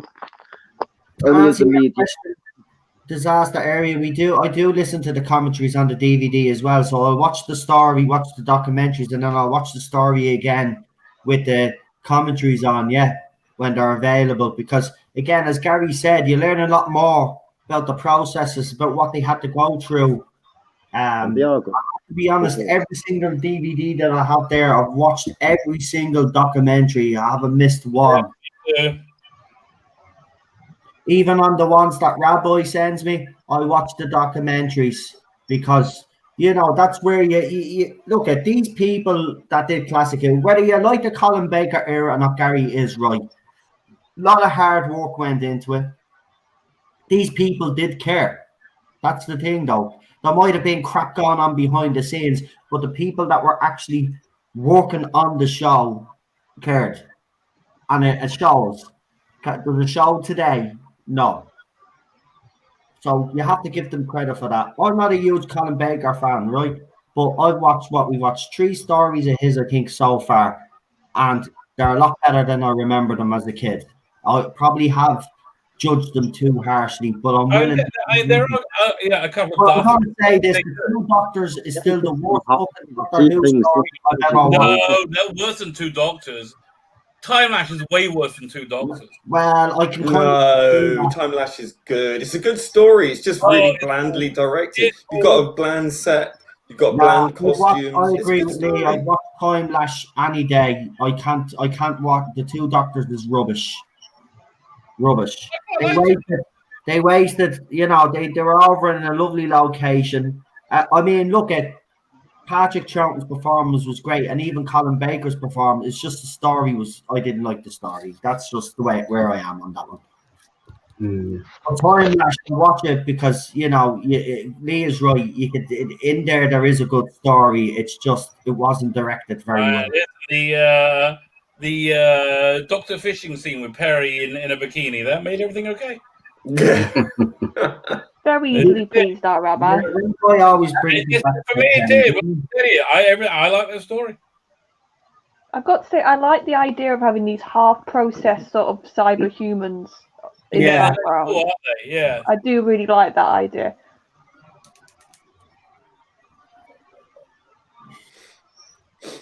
Yeah, this is what you wanted when you were a teenage kid of 13, 14, back at just before your hormones started. But this is what you wanted. Do you remember when Chris Chibnall tried to do a Cyber Human? He did the Cyber Woman episode for Torchwood. That was ridiculous. Yeah. Gary, go ahead. You were saying something there, pal. Great. 11, 12, 13, these stories were great. It was only when you were going through, puberty, hormones and everything, that's back and the effects. This is what, I don't know about the girls, Charlotte, but I know the lads. This is what you wanted. See the Cyberman heads getting knocked from the gore and the violence and action-packed. Some girls probably like that stuff as well. Yeah, I agree. Yeah, that's why I was asking your opinion. I think for me, it doesn't oppose me, but I don't love it, if that makes sense. Mm-hmm. Like, if it serves a purpose and it's to show the threat, or I think that's what they do here with the Cybermen later on. It's a good way to establish you don't mess with them because they just have to grab your shoulder, and the Doctor nearly gets knocked around a lot in this story by them. So it's a good way to sort of portray power and without having to basically have a sentence saying, "Oh, you're really strong." You can just show it. So it's good for that. But it's not something that I look for. So that's the way I always treat it. Sorry, I've just noticed that. Did you notice that stealth Cyberman? I've never seen a stealth Cyberman before. I've never noticed that. Yeah, no, this one there, they do. I've never noticed that before. I've seen this for you. Character Options put out a figure of it, basically a repainted Cyberman. I've only just noticed it. Yeah. Rabbi missed the best scene in the That's whole how stealthy they are, you see. Yeah, that's good, that is. Honestly, that was good, that was. Retro Doc says the scene of Jacqueline Pierce kneeling down and licking blood off the ground is the lowest point of Doctor Who for me. See, Yeah, for me, that's what I think my what's it? My burgeoning libido really did some weird stuff with that. And, thank you, Jack. Combine that with the S&M stuff you had going on in Blake 7, and I just had a the David as an afternoon. Really good, aren't they? Yeah, I'm not a fan of the new Cybermen, to be honest with you. It makes it seem like a much more brutal and drawn out process than the new serious cyber conversion. We got a better whatever. Did he play it? We must have missed him playing the pipe organ. How did the Cybermen end up in the TARDIS? Because we've been talking of missed a bit of applaud. I thought he played a bit of music on the pipe organ. He did a while ago, Gary. Did you just see that he shot the Cyberman through the mouth with a gun? And how does the gun fire in the TARDIS? That's another thing. This confuses me, this bit. You've got Cybermen somehow in the TARDIS with no explanation, and they're shooting weapons in the TARDIS, which should also be impossible. Yeah, because the TARDIS is in a state of temporal grace. It doesn't and work. also, how can just a normal shot do that much damage to a Cyberman before he did the mouth thing, which would do that amount of damage? But I'm pretty sure guns, just a normal bullet, would just bounce off one, wouldn't it? Maybe they had the chin thing. Maybe Not, okay. not I mean, there's lots of theories explaining what's going on with these Cybermen. Yeah, There's the like 80s, weakened. he got killed easily. The 80s Cybermen. It's also true. Yeah.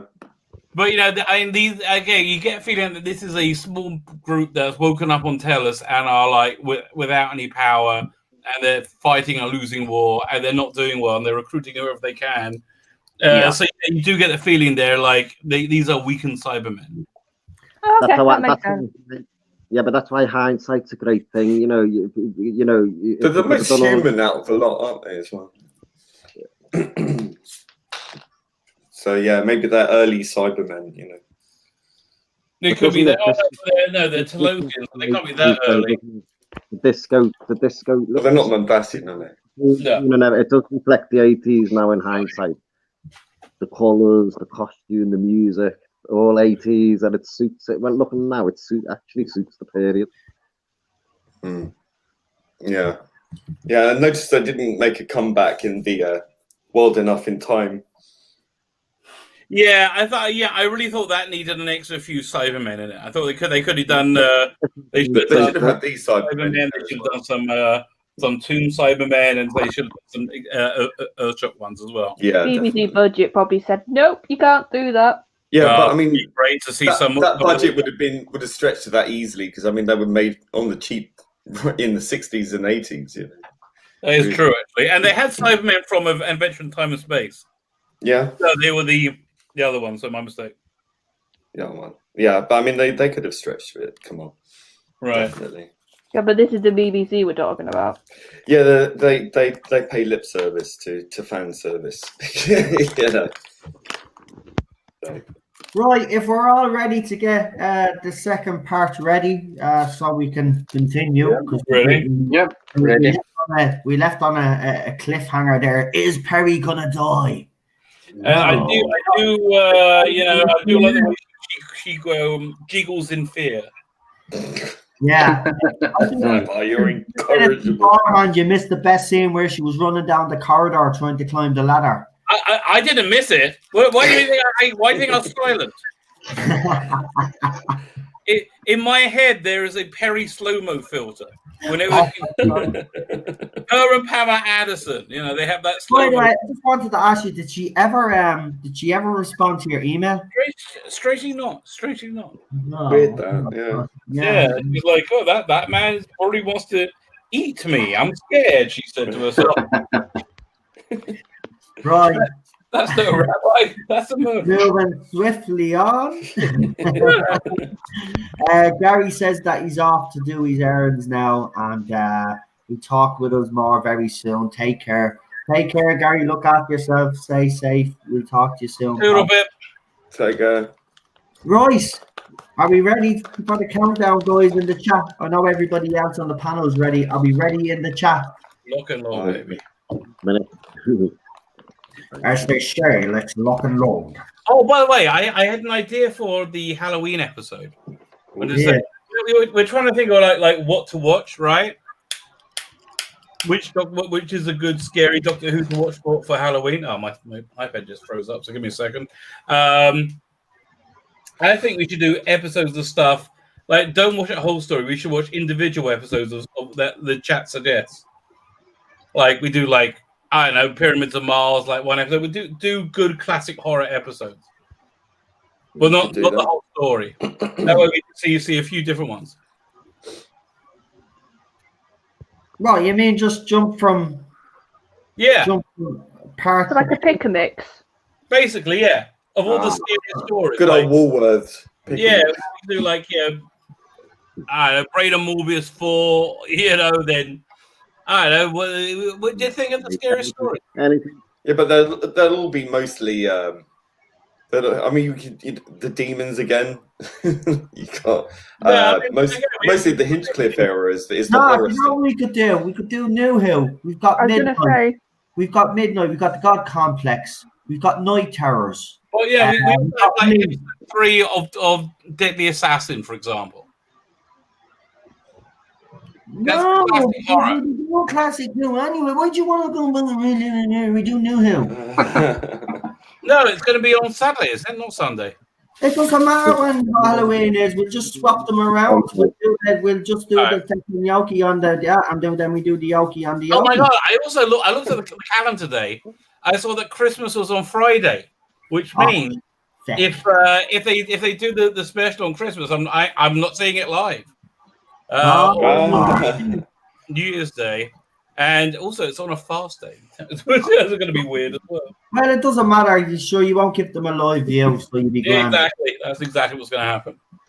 Right. Are we ready to go, guys? Are we ready? I'm ready. Yep, ready. Yep. Baby, I'm ready to go. I'm Ready. ready to go. Come on. Okay, so do the countdown. Oh no, I've just started. I just made a show of myself. Okay, Rabbi, go ahead. 5, 4, 3, 2, 1. Press play now. It's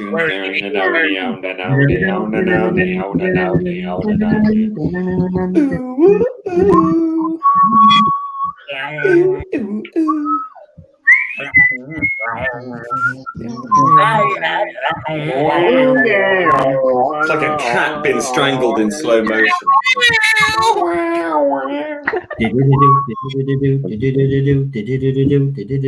Attack of the Cyberman. Woo! Funny Bob. This is part 2, ladies and gentlemen. I kind of want to watch the Two Doctors again now, just to see what it's like. Oh, for God's sake! See, I like that. Shoot them in the jaw. It's very. No, that was a bit too violent. No wonder it's toys as a kid. Boy, what happened to that stuntman inside that helmet that blew up just now? Yeah, it is there. I say that stuntman probably had to bleed and duck down or something in the cyber suit while they were doing that. That's quite interesting. So I noticed in the first episode where they shot that column there, they already had the blast mark already on the column. Yeah, in the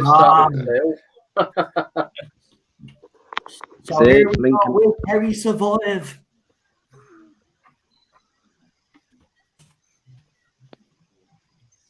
Oh. He was too slow with that arm, that Cyberman. There's nothing to discuss. Doctor. The robot movements are great, aren't they, for the cyber leader? I love the way they say doctor. It's very like Mark Gatiss doing an impersonation of Doctor Who. Oh, did he just put the TARDIS on self-destruct? Looks like it. What a rebel. Have they ever done that before? What? Surprised Chibnall hasn't, because it's got a countdown in it. Yeah, it's surprising. You're right. Yeah, but that would require Jodie to actually understand how to use the TARDIS. Yeah, it can't happen. Ho, ho, ho, ho. They can time travel.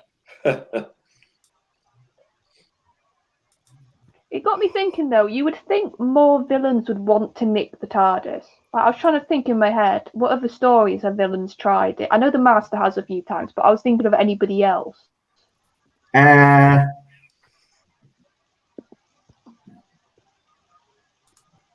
so many tiny ideas taken from Earthshock and putting into this. No, because I was thinking, like, actually, do you know what? on Should the watch TARDIS. Before to Doomsday, he tried to split, didn't he?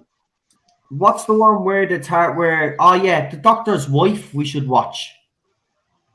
All right. Yeah, I quite like that. That is a cracking horror kind of episode. That's the one where Rory is walking through the TARDIS. Do you remember? Yeah. Creepy and real. Yeah, that was creepy. Seriously, some of the classic Who episodes, there's some scary, new Who episodes, there's some scary ones actually out there. Like, I mean, the God Complex is a pretty scary episode with Matt Smith. That one with the different rooms, that is very good, wasn't it? Yeah, I agree. Yeah. Yeah, that's got the clown room in it. Yeah. And then you've got Night Terrors with the dollhouse. I love that. That gave me nightmares. That's what I mean.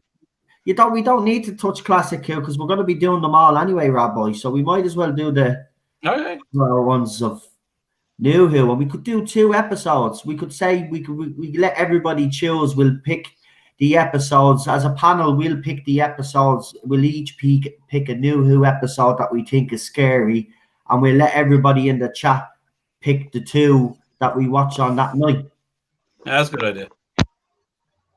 So just thinking there, can you imagine if you had a friend? Can you imagine what it must be like to be the companion and be regenerated to a completely different person with a new personality, taste, likes? Yeah. They've got to establish that relationship all over again, which I think they did that quite well with Clara, to be honest. But you'd have to, wouldn't you? It could never be the same. I mean, Rose was lucky with the 9th and the 10th Doctors because they were both, they were youngish, and blah, blah, blah, blah. But it must be hard. God, I imagine it to be so hard. You've got to build that relationship all over again. There we go.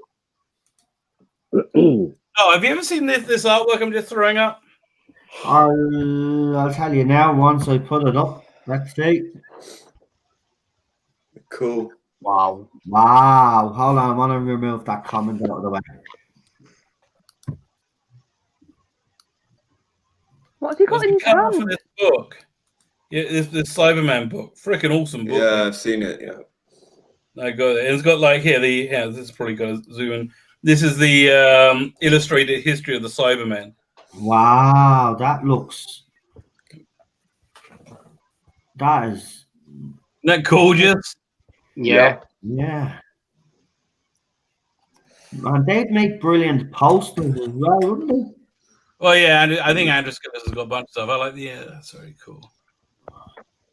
There you go, a bit of attack Cyberman up there. That's fantastic, Darius. Whoever's created that stuff, absolutely fantastic. They look like they've been made. This is their airbrush, man. Airbrushed artwork. Oh wow! Andrew Skilliter. Yeah.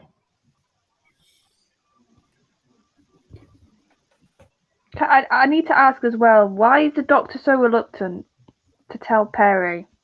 I didn't understand that myself. I don't think he wants to let her know that tell her spoilers. I don't know. It just when I was first watching.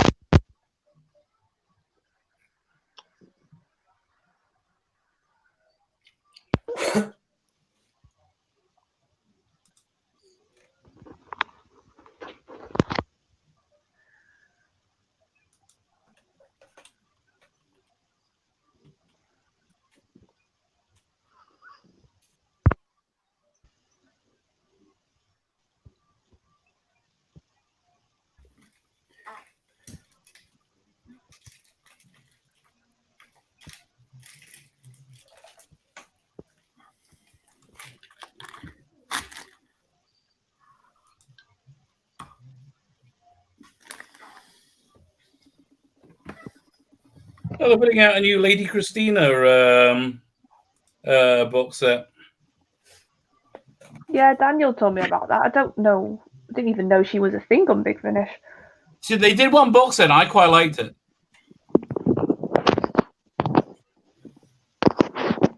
And first thing I do, I always look at the writers. Yeah, with Big Finish nowadays, you have to, Rabbi, don't you? Oh boy, it's got bad.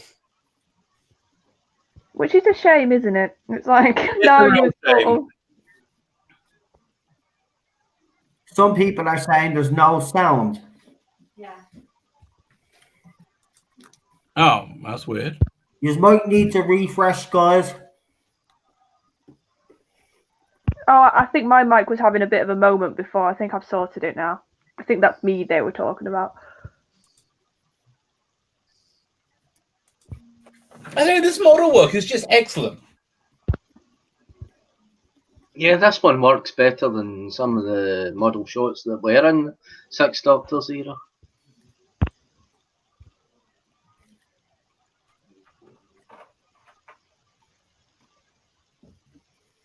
Yeah, this is like they've just been reactivated. There's some other archaeological team went there and they reactivated them now, and they're all dead and being like transformed into Cybermen.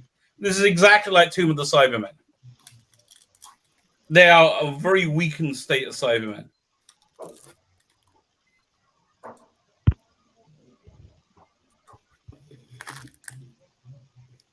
Yeah, this is the worst part of Attack of the Cybermen coming up now. Oh yeah, because your girlfriend's gonna have to change her outfit. They put the bloody clothes on. I went, really? Now you think? But like I said, it's a good way to establish the threat that they can literally just push him around and be like, "Yep, you're gonna do what we say." Well, I mean, he basically does have a choice. So they're up to something.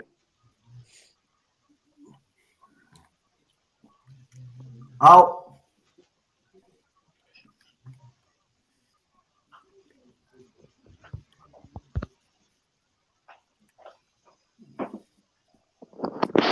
Yeah, I do kind of like the idea that Colin Baker's Doctor is kind of crapping himself right now. By the way, if you ever did watch more of Fury from the Deep, it's really weird how bad Troughton's Doctor is at dealing with this like deadly seaweed. Yeah, I got the feeling more like it was the meddling monk dealing with it. Do you think maybe whoever did it misunderstood the whole the clown part of Troughton's the mask? No, it wasn't that as a literal thing. Troughton wasn't it. Troughton was like crapping himself all the way through this. And he kept saying, why? It's actually very funny how Perry's costume now looks like Whittaker's costume in the upcoming Revolution of the Daleks. Yeah. What, has it changed? I haven't seen it. They haven't released any new images, have they? No, the one where she's wearing the red jumpsuit. It's just the colour, really. I wouldn't say it's much different.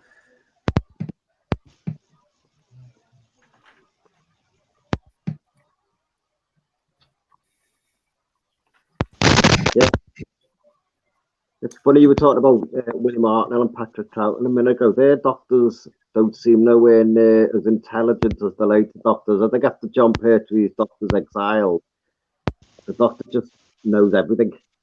Now, whether that was because when the Time Lords restored the dematerializing circuit and the knowledge of time and travel and everything, whether that was part of it, could well be part of it. Why the Doctor just knows everything after that period. Whereas if you watch the William Hartnell, I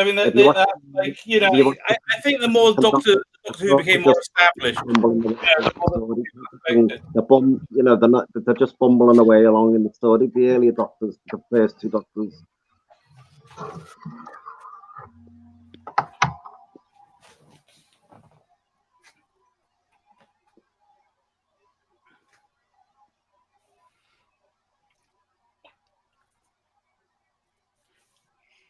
Yeah, I'm enjoying this story. I like Lytton. I like the Doctor. Yeah. Yeah.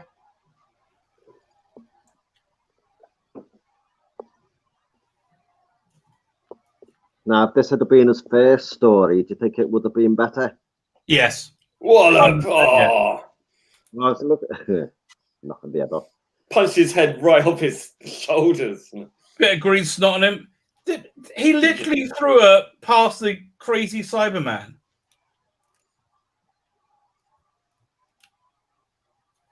Oh, bollocks. He said, look at that Cyberman, he kind of wilted. Like, oh, God, I can't. Who said, oh, no, the Cryons? Listen, there's Faith Brown and, what's her name? Not Leslie Jones. Sarah Green. Sarah Green, yeah. I'm like, not the Cryons, baby. See, I think with this story, I think they've missed a bit of a trick. I think the Doctor and Lytton should have actually been more together in the story. And if you think about it, they hardly spend any scenes together, and I do think that was a bit of a missed trick. I love the theremin there.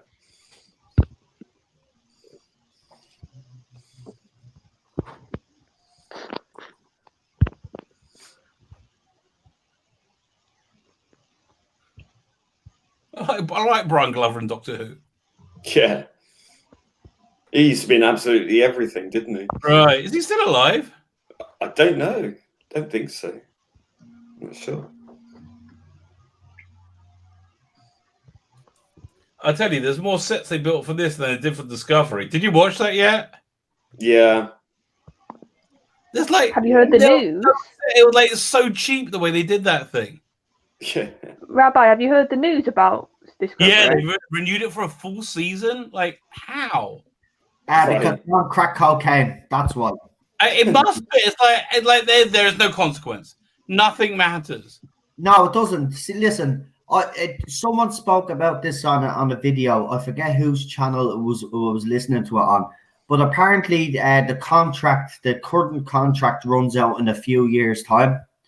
And I think what's happening is they're just letting them do what they want. So then when the contract is up, then obviously goes back into the right hands again. And then they're going to just reboot the whole lot. So Kurtzman Trek is not going anywhere for until the contract is up. Simple as that. So they'll just let them throw out this rubbish, right? Because even though a lot of people do hate it, it still has a few viewers, not many, but still has a few viewers. So they're going to keep renewing this crap. After season 4, it'll get a season 5. It's going to do the 7 seasons. Anybody not going to do 7 seasons, these are living in cuckoo land. It has a 7-year contract. It'll do the 7 years. God. All this Star Trek and Doctor Who stuff, it was done for a younger audience today to brainwash them and manipulate them. They weren't expecting 40, 50 plus year old men to be on YouTube talking about them. We're supposed to, some of us should be grandparents now. You know what I mean? It's meant to be, and I think you're not taking that into account. Now, I love Star Trek, and I've got Star Trek Discovery 1 on DVD that someone bought me for Christmas, and I've seen the second series.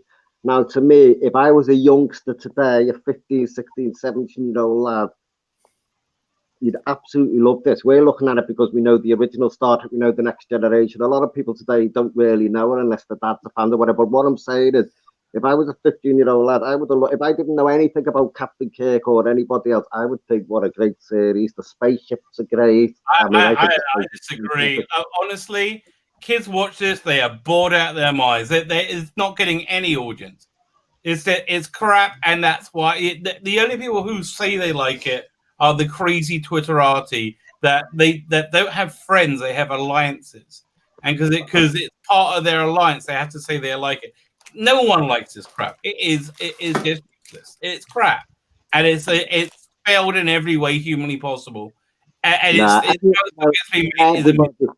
everybody's just jumping. All you're doing is jumping on the bandwagon. That's all. You're entitled to your opinion. That's fine. I see it from a different point of view, but I think a lot of people are just jumping on the bandwagon. I don't look at it. I have kids. I don't know any kids who watch this. I look at it as I look at it. I don't look at it as a 50-year-old man and think, fucking hell, what have we done? I'm beyond all that. I'm grown up. Right. But I'm just saying the data doesn't reflect that. The data doesn't say that. It doesn't have any traction with the younger. But anyone. You are always going to get someone who likes it, just like you're always going to get Jodie fans. No, I understand. We're talking like mainstream traction. It's not gaining any. There's no it dies, it goes, and maybe in 30 years when I'm 80 and I'm gone, there'll be another new Star Trek. It's going to be Star Trek when you're long gone, mate. Seriously. Maybe, but like when's the last time they made a Tarzan movie or a Buck Rogers or Flash? Everything ends. Everything fades away. It's like it might survive. Maybe it will. I just see. It's just entertainment, isn't it? To me, it's just entertainment. It's fun. Again, it's just not. The data for this is atrocious. It doesn't gain any audience. If it did, listen. If this Doctor Who, the Jodie Whittaker Doctor Who, was successful, I wouldn't be in arms about it. But it's not. People are switching off because of the woke and finding better things to do because of the COVID virus. People's habits. Exactly. What's wrong with that? Exactly, but it's exactly the same with Discovery. With Star Trek, people are switching it off. People can go out and walk the dog. People are finding better things to do. You know what I mean? Right. Exactly. But I'm saying it's exactly the same with Discovery. It's not getting an audience. But it doesn't mean it's not, the spaceship's not good, or, you know, the effects and everything are fantastic. Now, I have not seen season 3 yet, so I don't know what's going on. So I'm gonna have to wait. So season 3, Much of it, season 3 is mainly shot on empty sets with lots of CGI going on to hide it. I would say the ship design is awful. It's just awful. There's the good guy ship is basically looks like a wing, and the other ship looks like an ice cream scoop. It's just awful. The ship design in Picard wasn't terrible. It was a bit boring. I found like the repeated use of the same starship design just sad. Yeah, and I thought the starship design was just like wasn't the best I've seen. But like that wasn't the problem with it. The problem with it was garbage. Better. Picard was the worst thing I've ever seen, and that's no joke. That was the worst thing I've ever seen. Discovery is a pussycat in comparison. I think Discovery season 2 is one of the stupidest things I've ever seen. It's so dumb. It's beyond dumb. This would be no more than a 50-year-old in 1966 saying this Mr. Spock and Captain Kirk thing's fucking ridiculous. It's no difference. Yeah, but again, the data just doesn't support that. The data is it's not gaining that audience. That doesn't matter. It doesn't. You're right, because they just renewed it. It doesn't matter. It's not popular, but it's not popular. I can't believe you're sitting watching a Star Trek cartoon. That's supposed to, you know, I couldn't sit and watch, you know, Family Guy and Simpsons. Oh, I like all those. It really does make you think, though, doesn't it? If they're willing to lose all that amount of audience, all that amount of money, who's funding this? Because there must be secret money going into this somehow. Yeah, there must be I think some it's not sort of money. I think it's secret. I think it's just desperation. Oh, mate, you have no idea, seriously. When it comes to the money and everything, you have no idea, seriously. There's definitely some secret money going into to push the propaganda. Problem being. Where was this shot, by the way? I do like this gravel pit they're in. It looks very alien. Problem being, you'll understand what's going on behind the scenes. Common purpose. Oh God, yeah. You'll understand all that. Hold on, because I mean, you can't possibly, like, all these franchises all at the same time decide to do the exact same thing, losing their audiences and all the rest of it, and this concerted campaign, and continue to keep putting them out. You know, I mean, that has to involve secret money that we're not aware of. Has to be. Exactly. To be able to see the things that nobody knows anything about because they're not interested in these things. A lot of things. It's entirely about reprogramming people, restructuring, repurposing, and repackaging, and everything. We know what's going on. Tier system. We're just waiting now to divide the world into 3. They're all going to be put in blocks. There'll be 3 blocks. Oh, there's a lot going on. This is where you should be watching your information videos now instead of being blinded by silliness, silly daft things. Things are going on. You're being programmed like a dog. Well, speaking of being programmed like a dog, this guy who's the Cyberman reject, is he the guy who shot Dirty Den? Yeah, it looks like. He was in EastEnders. He was Pauline Fowler's brother, Pauline Fowler's brother. I forgot his name now. Brother, what's his name? Pete. He was Pete, wasn't he? Yeah. Simon Wix's dad. The one who had the special cup. Do you remember when he went into the Queen Vic? Exactly. Yeah. Well, that was his brother from Australia. He ended up on the other side of the world. I forgot his name. Yeah. I have to be honest, that's when EastEnders was played brilliant back in those days. Oh my God.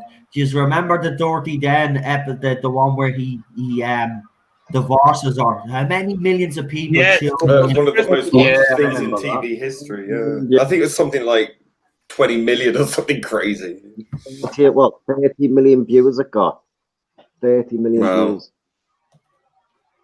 Check it out. Always check it out. If someone says something, don't take it as gospel. Go and do research. Check it out.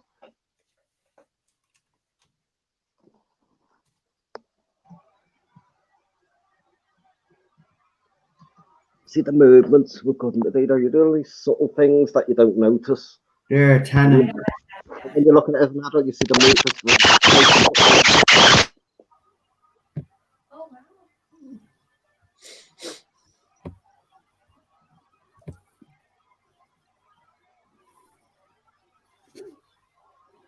She's a very spiritual person, isn't she, Nicola Bright? Very spiritual today. Real animal lover. Yeah. She's got a real good. She actually loved one of my tweets. She doesn't tolerate any nonsense either from the. She doesn't want to hear anything about the nonsense that's going on with the current era, but she will have a conversation with you if it's about the topics that she has on our page. And she's quite. I have to be honest, she's quite a nice person. You can actually go towards, you know what I mean? She's quite approachable. So unless you're Rabbi.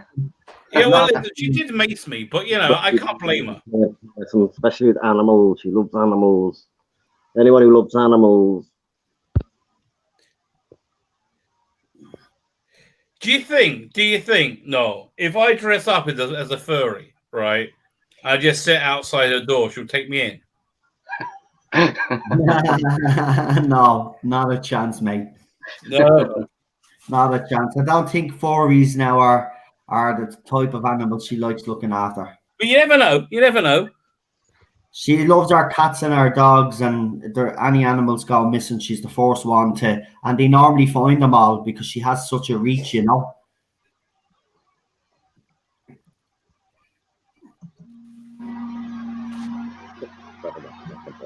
Right, just to Cheryl and myself kind of have a handle on it, but just to the rest of the mods, a couple of trolls have creeped in, so just you know what to do, report and block. You trolls, we love you really. Did you just say you'll make a very loud bang? Did that really happen?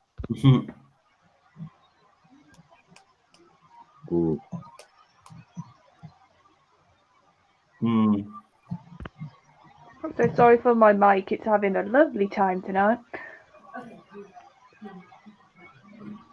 Oh, didn't it? Rabbi, I don't know whether you all know. Mind you, everyone might remember. Didn't Sarah Green put the clash with her husband?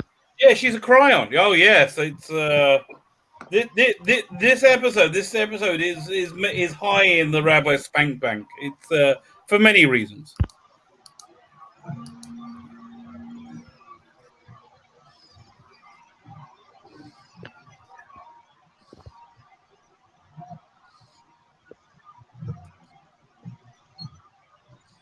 See, those eyes are slightly freaky when you look at like the human eyes underneath obviously the glass or whatever it is.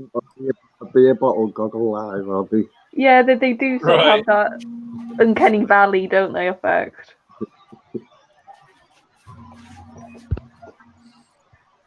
Oh, do you remember? You know, I remember being at school, especially primary school, little girls with national health glasses on, and some of them were like bottle stoppers, and that's what their eyes look like. Did you know, you know, when you're like a 7 and an 8-year-old kid, that's really creepy. Yeah,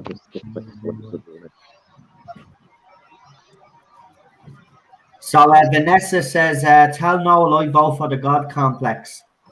We haven't done the vote yet, but we'll do it if you want to do it tonight, so we can get it done and over with and see which 2 episodes we decide on.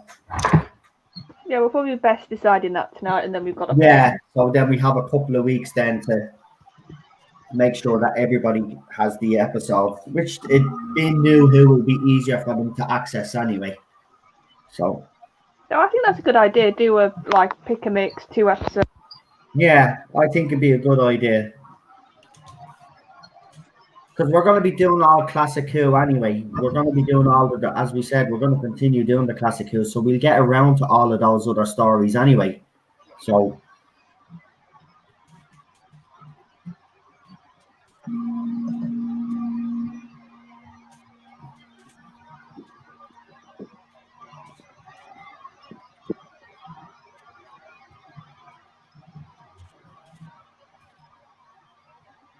Fair play to the mods. They're well on it. Well done.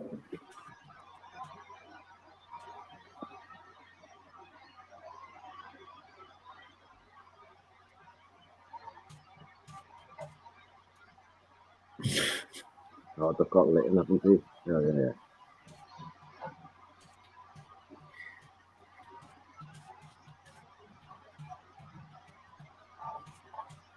See, I feel really hot looking at Colin's coat in the mat freezer. Look at it. Is it ready, black glow?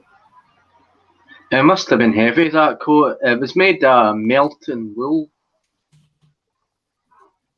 Oh, And God. it's Must have been boiling. Yeah, but they quite often use chenille wool and use blend, so it's lighter as well. I know they did that for Tom Baker's. I was going to say, what do you think was heavier, Tom's scarf or the Colin's coat? Oh, the burgundy. Yeah, burgundy. Chenille wool, so it's very light.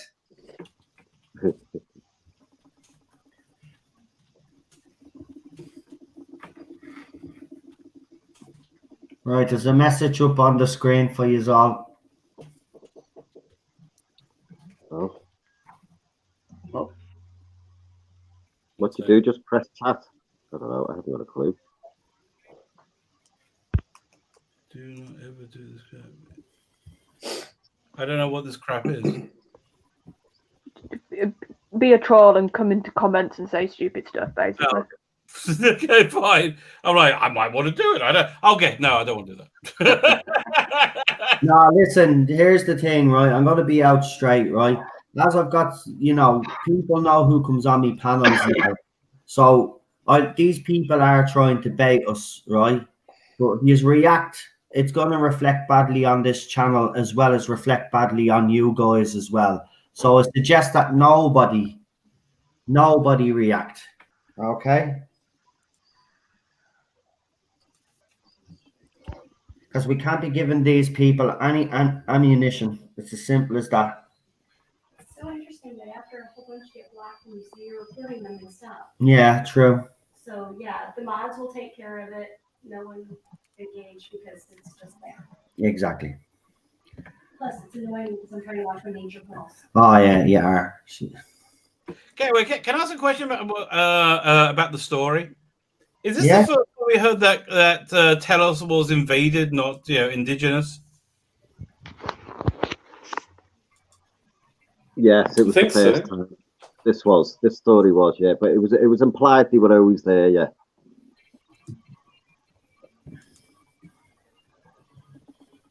This is pretty gruesome what happens to him. Oh yeah.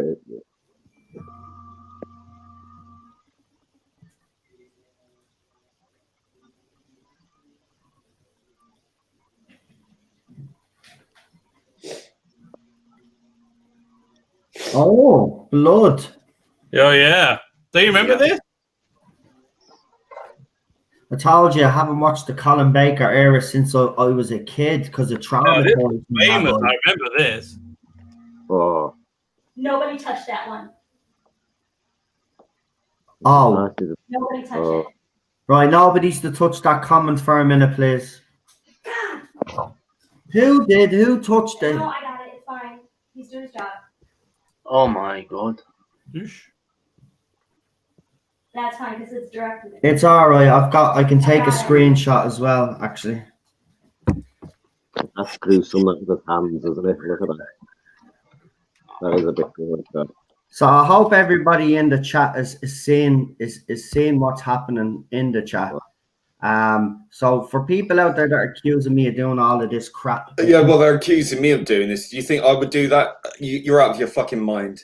Actually, I'd like them to come back and tell me exactly what I do deserve. Please, I beg you to type in the comments to tell me what I do deserve. That is disgusting.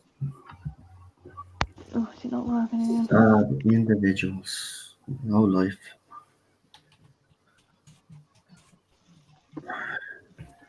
Well, look at your work, mate. Look at your work. Everything you've accused me of, you're engaging in. You should supporting this. It's grand. Forget about it now. We're doing this watch along, right? So just concentrate on that. Cheryl is starting it. I am breathing deeply, Noel. Breathing deeply. Good man. Right, I want you to give me a timestamp in a second when I get back in, because obviously I have to take a screenshot of that. I've taken a screenshot now. Attack of the Cybermen. There we go. Okay, so where did this other time ship come from? Did they explain that in the episode? Another person's time ship. I did find that a little bit like time ships just suddenly. I'm like, okay. Like even when they mentioned it, like I think that's the problem for me with bits of this episode. Things just seem to be mentioned off the cuff. I thought they'd created time technology, but they haven't mastered it yet. No, I can't remember.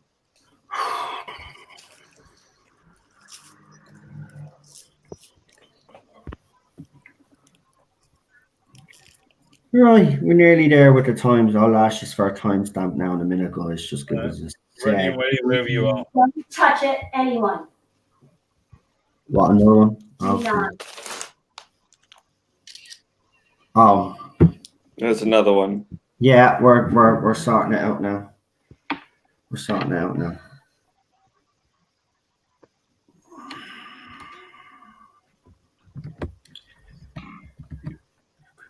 Say nothing. Say nothing. I know people want to say something. Don't say anything. Say nothing. I took a screenshot. Right, you can send it to me because I missed it. Thank you. Yeah, I've got it. Don't worry. Yeah, I got it. Thank you.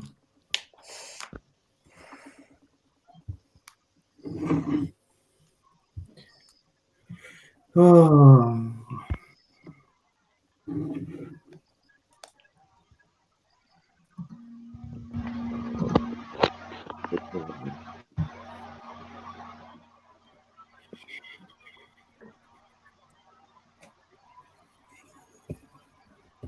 So was this a woman? I don't know what to refer to her as. Was she like a leader? Royal. Was she like a leader then? Do you think? Yeah. Or some? Yeah, that's the inference I got. Right.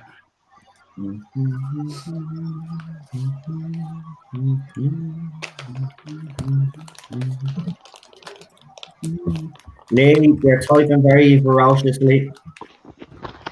No, not me. I'm on the iPad. Yeah, for once.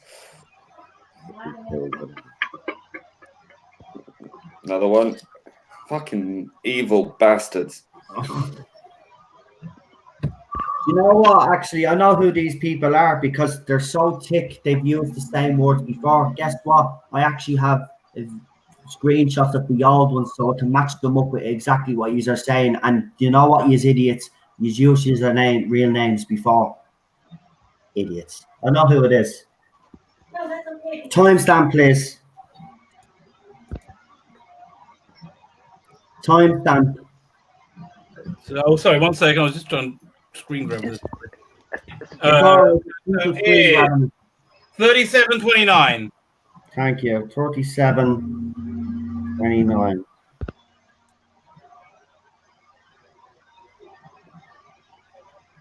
Mm, 37:29.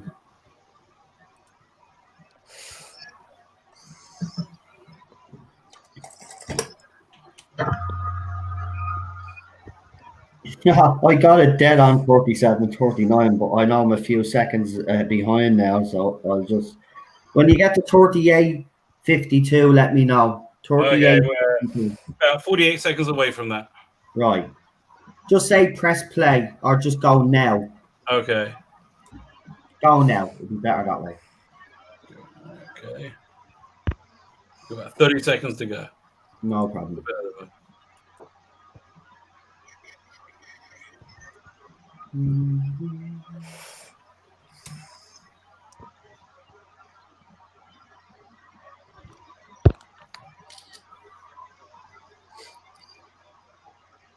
No, there goes Sarah Green. I remember showing this bit on Blue Peter. No. Now? Yeah. I see Colin Baker's Doctor has more compassion than the 13th. It's not hard. Yeah, but I think it's a bit.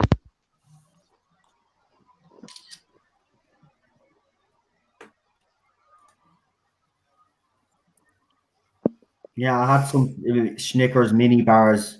Someone saying they want chocolate. I had some Snickers mini bars myself. I put them in the freezer, right? That's the way to do it, baby. The Snickers, you have to have a Snickers in the freezer. If you haven't tried the Snickers in the freezer, It's a. No, I'm hungry now. I also love Mars bar in the freezer. Of course, I told you how you get out the Israeli army using only a Mars bar. Oh, you already told the story. Yeah, don't no problem. If you want to know, just let me know. I'm happy to help you. Yeah. I'm just going to get now. Am I back? Yes, I'm back. I don't know. Oh, by the way, just to let you know, Sharon is not upset, by the way. She's just like, she just wants to report these people. That's why she doesn't want you to get rid of them straight away. Okay? It's not because... I can still get it.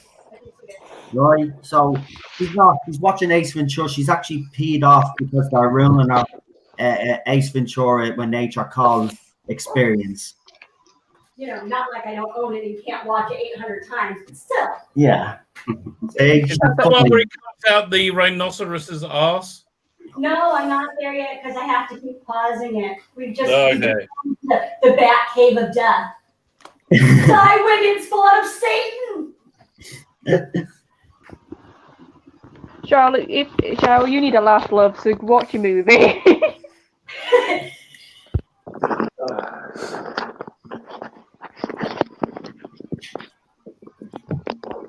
Yeah, I'll apologise again, chat. I do not know what's wrong with my microphone tonight. It's been fine, absolutely, of late. It's fine, Charlotte. It's fine.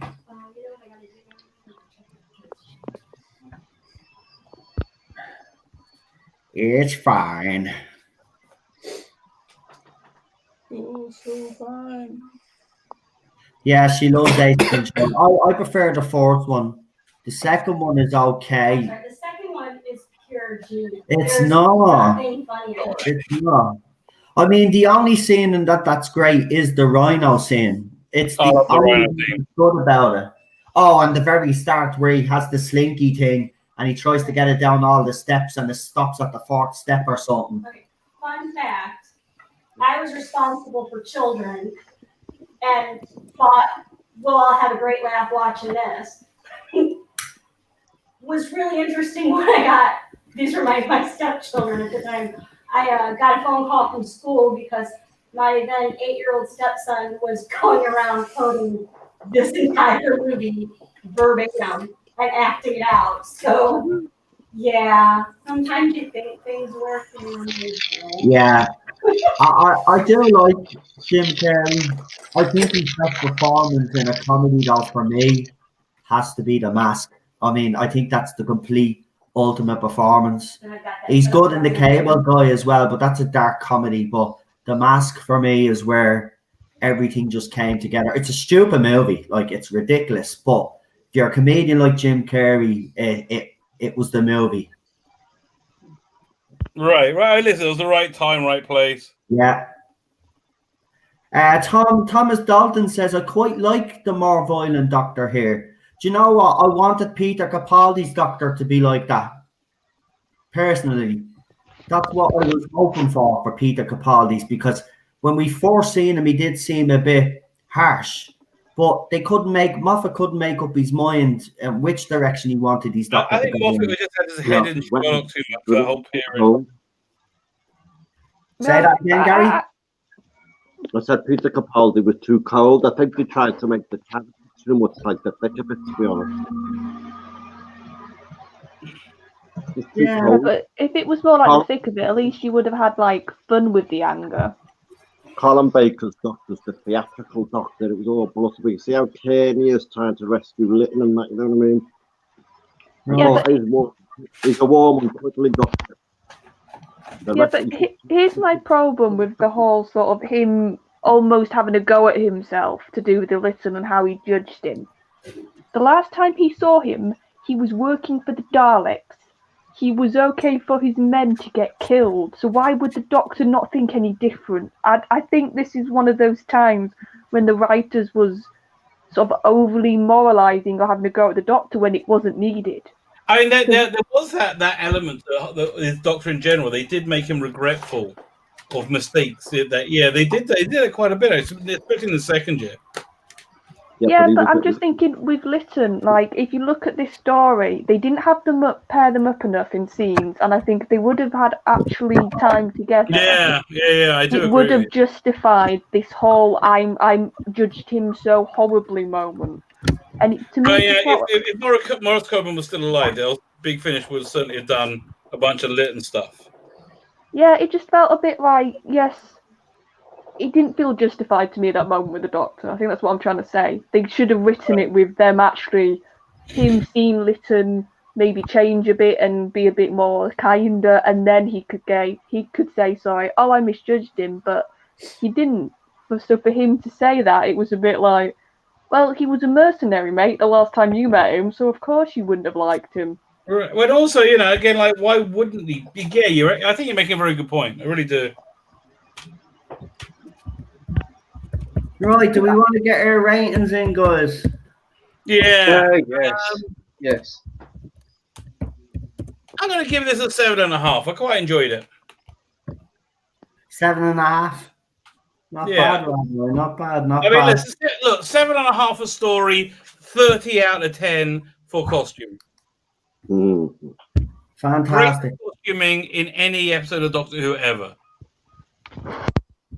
Okay, we'll go with Gary next, because I know Gary is a bit of a fan of Colin Baker, so I'll be interested to see how high you scored it. And Gary, how high would you give this story? I'm going to give it an 8. 8 out of 10 for me. You're fantastic. It's fast paced, it's action paced, a little bit dark, a little bit gory, blah blah blah. 8 out of 10. Great performances, all right. Well, Matthew gives it a 6. James has given it an 8 out of 10. PD Rich gives it an 8. We're getting a couple of 8s, a couple of 7s there as well. So far, some good scores. I'm actually going to surprise everybody here and give it a 8 out of 10 as well. I actually did enjoy this a lot more than I actually thought I would. And Colin Baker, I actually enjoyed his performance. The Cybermen, brilliant. I thought, you know what? Again, I said it earlier. Because I was so traumatized. I have to be honest. I was traumatized as a kid watching this. But now I'm adult. Now I can see what they were trying to do, and to see blood in Doctor Who, that kind of even now shocked me a little bit. But yeah, 8 out of 10. I have to be honest. It was a good, solid story actually. Right. I do agree. Yeah. Agreed. Right. Lee, go ahead, give your score, mate. I think it's one of Colin Baker's most sort of classic era story. Well, it's classic story. I'm going to be generous and give it an 8.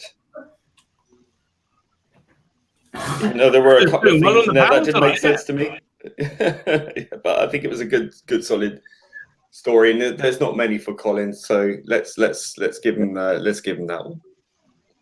Right. If you hear Cheryl laughing in the background, it's because we're getting to the rhino part right now. It's happening right now. So if you hear Cheryl laughing, Charlotte, while you give your score, she's going to come out of the rhino's ass.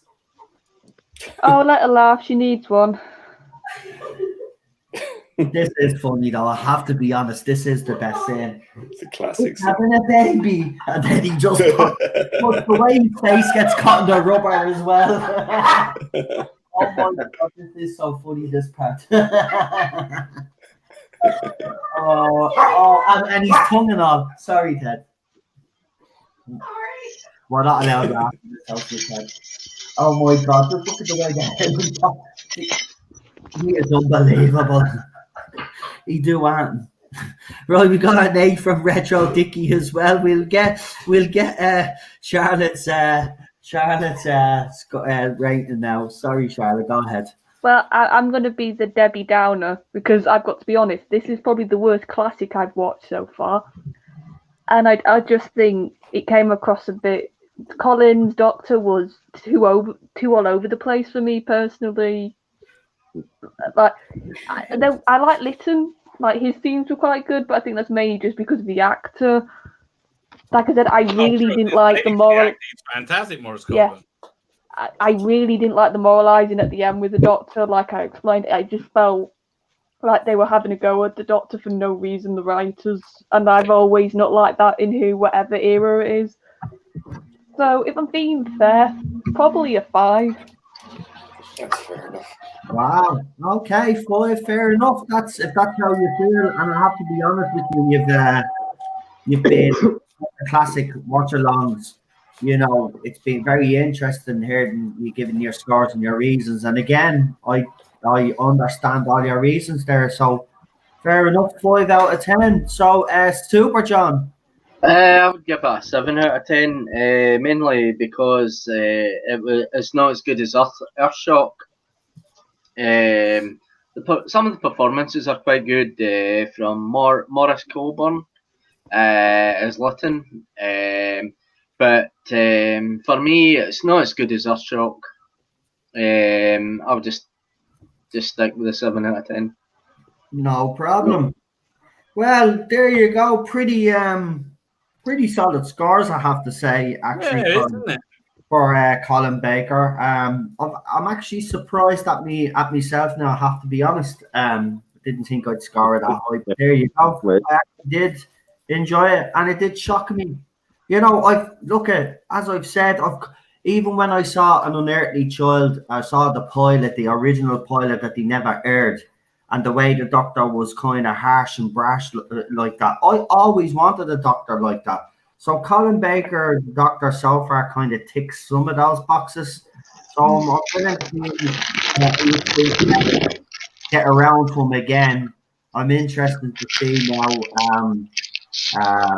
what I think for the next Colin Baker story that we do, because it's fascinating. As I said, as a kid, kind of traumatized me, but you know, I'm kind of liking this kind of Doctor. So we'll see how it goes.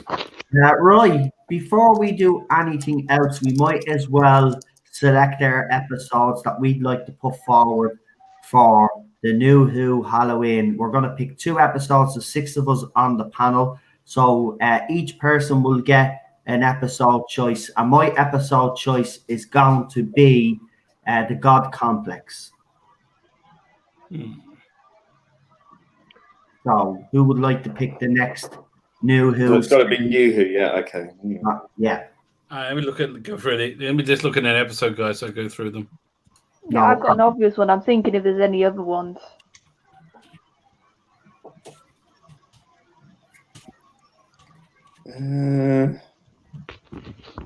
That's tough. It is tough, but I think there are New Who episodes that are definitely up there. I mean, as Sadako said, Blink is up there. Lots of them. What? There's lots of them. There's lots of them. Yeah, there's loads. Yeah. So I mean, you have plenty of choice. That's why I think New Who is better. Oh, you know what? I'm going to nominate Midnight. Oh, right. That was what I was going to do. Right. So Midnight. We got Midnight and the God Complex so far. Right. Is this for Halloween? Yeah. Yeah, the Halloween stream, Gary. Oh, okay. Sorry. Yeah. I'd have to, oh gosh. I'd go to The Unquiet Dead. Someone said Vampire in Venice. I don't think that's really a horror episode, to be quite honest with you. I think that's why. The Unquiet Dead. Yeah, that's a good choice. Good choice. Good choice. Unquiet Dead. That's the 3rd choice. So we need 3 more. So remember, as I said, we've got the God Complex, Midnight, and now we've got the Unquiet Dead. 3 good choices so far. I'm torn between Heaven Sent. Right. And Mummy on the Orient Express. I don't think we've got enough love for Capaldi here. Yeah, these are all good. Yeah. Right. So one of those 2. Which one? are you gonna go for?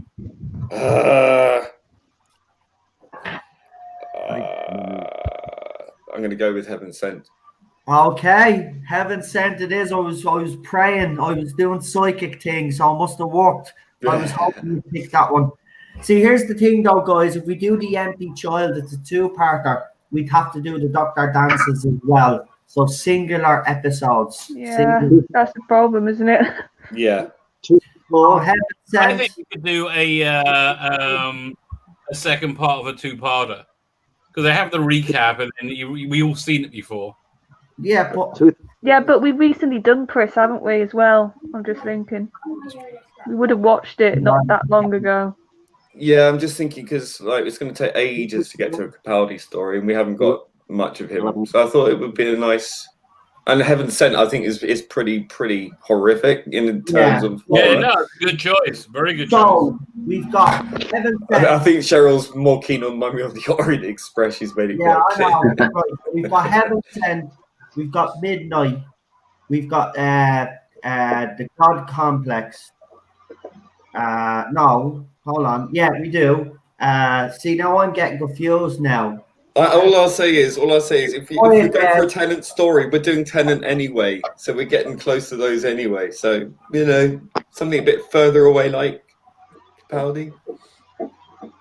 That's just my logic. Right, I reckon. Okay, if that's the case, then I say we narrow it down to Capaldi and Smith. And That's probably. Oh, that's a good idea. That is a good idea. And Capaldi and both have.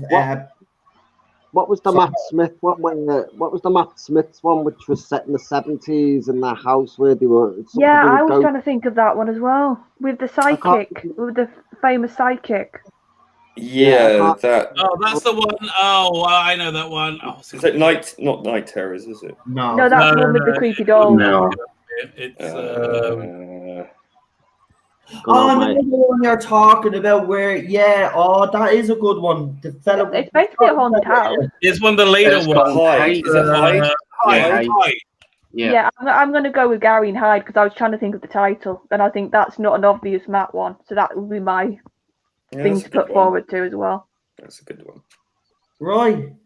So we've got that one, and the Peter Capaldi one is Heaven Sent. And you said God Complex, didn't you? So that's a Matt one. So that's another one. Right. Super John, have you said yours? I was going to say Night Terrors, but. And we could stick Night Terrors in there because it's a Matt Smith one as well. So we've got Night Terrors, the God Complex, we've got Heaven Sent, and we've got Hyde. So they're the options. So you have to pick two of those guys in the chat.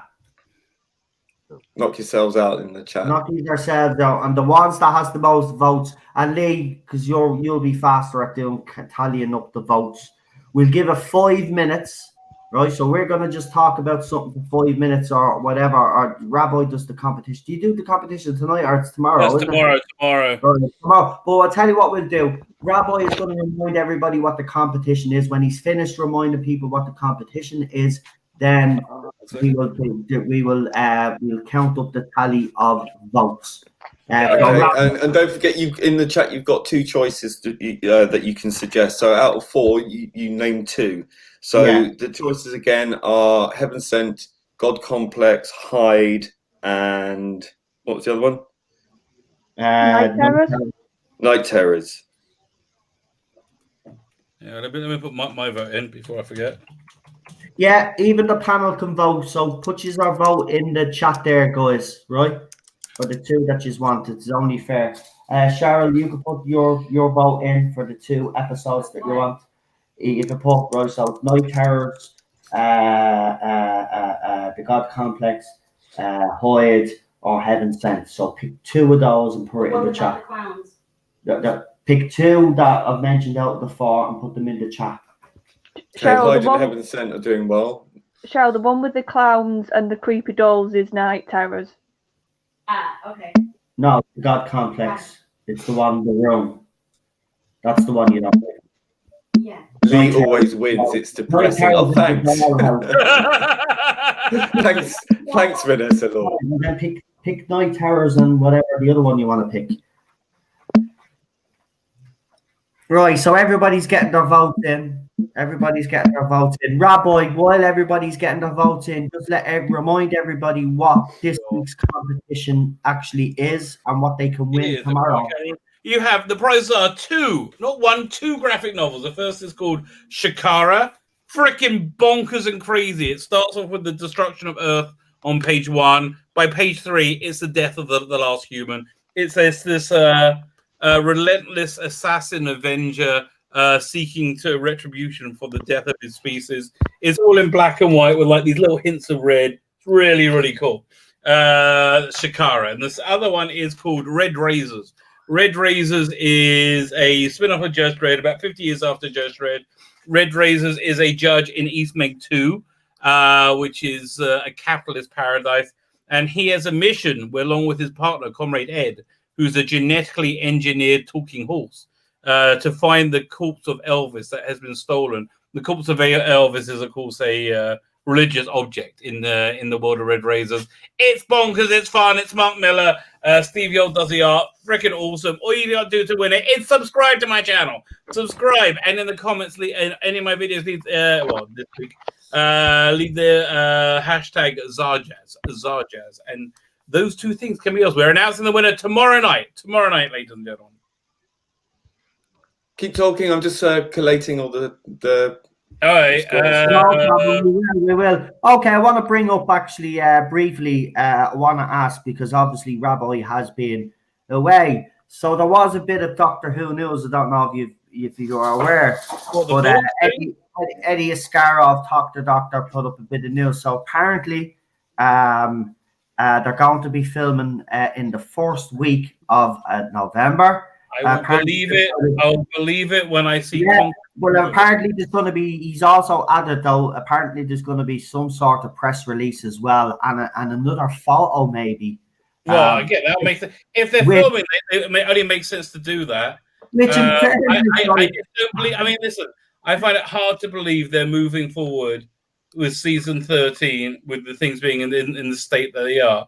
But who knows? Yeah, I do agree with it. At the end of the day, as I said, and I have said in the video, again, Eddie is saying this, but at the end of the day, we all know that when BBC come out with an official announcement, that's when we'll actually truly know. Exactly. And like I'm not saying they won't. I'm just saying if they do, it's insane. But that doesn't mean they won't do it. But I don't know. See, what's happened is it's certain parts of the UK are under lockdown, but there's certain parts in the UK where it's not as because Boris has been in place where he has different levels for each bloody, I don't think the only obstacle is lockdown. Okay, I've got this scores. Sure, I think they can. I don't think that's the only obstacle. Got the scores. Complete and utter commercial failure and popular failure may also be an obstacle. I may be wrong. It's complete and utter popular failure. May be no obstacle. It may be like Star Trek Discovery. It may be but maybe it is. Maybe not. I guess we'll find out. Is Tim Davey a toothless, incompetent, or is he going to be able to do anything? We'll find out. Right, Lee. Right. You could do the drum roll there for Lee, Rabbi. Right, drum roll. Lee, give the results. In last place with 5 votes is Night Terrors. Damn.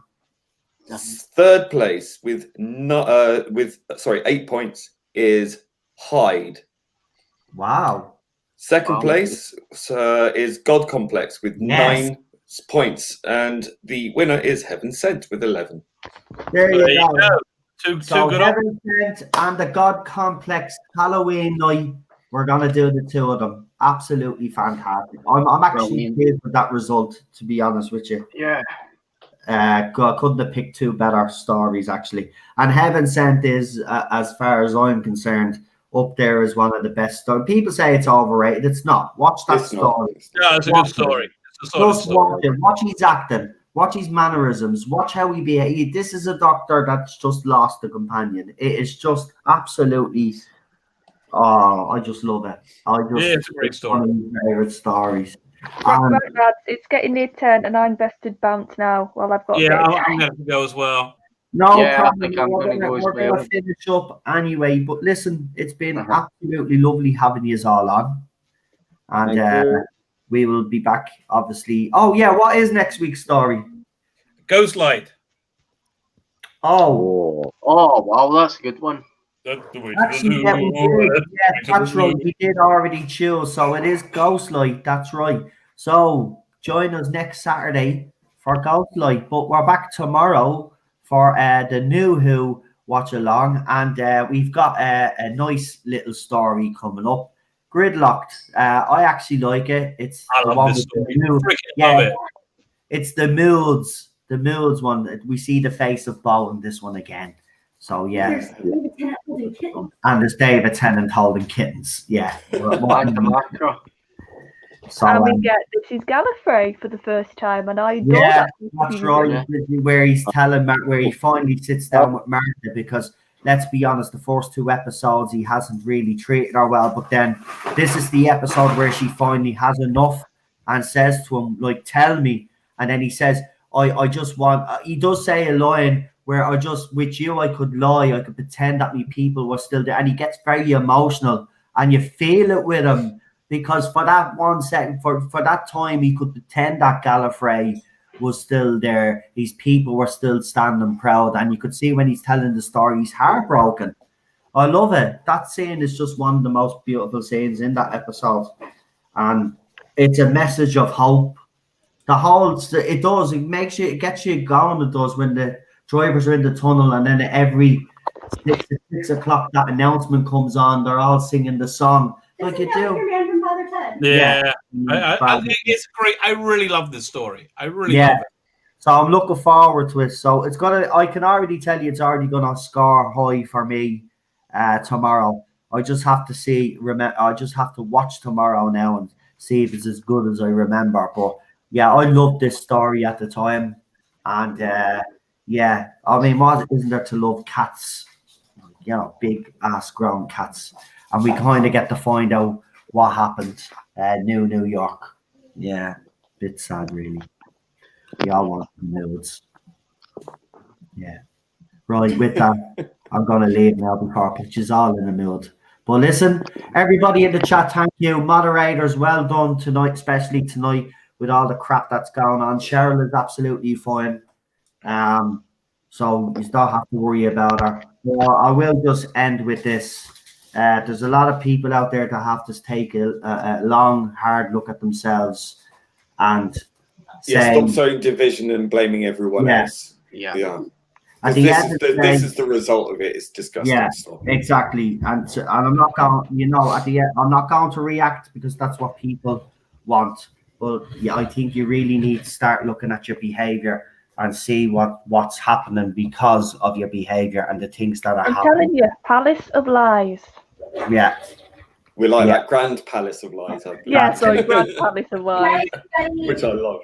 Gerald said good night to you all. I'm going to say good night. Don't forget to subscribe to everybody. I normally give everybody a shout, but because we are running late, everybody just wants to fly off. So subscribe to Rabbi. You know where to get in touch with Lee. Charlotte is on Daniel's channel. Don't forget to subscribe to him.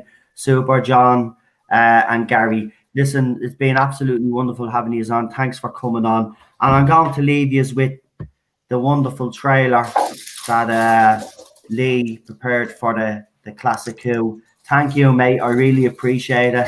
You're welcome. And I'll leave you. Good night. Stay safe, and I'll talk to you tomorrow. Bye-bye. Good night.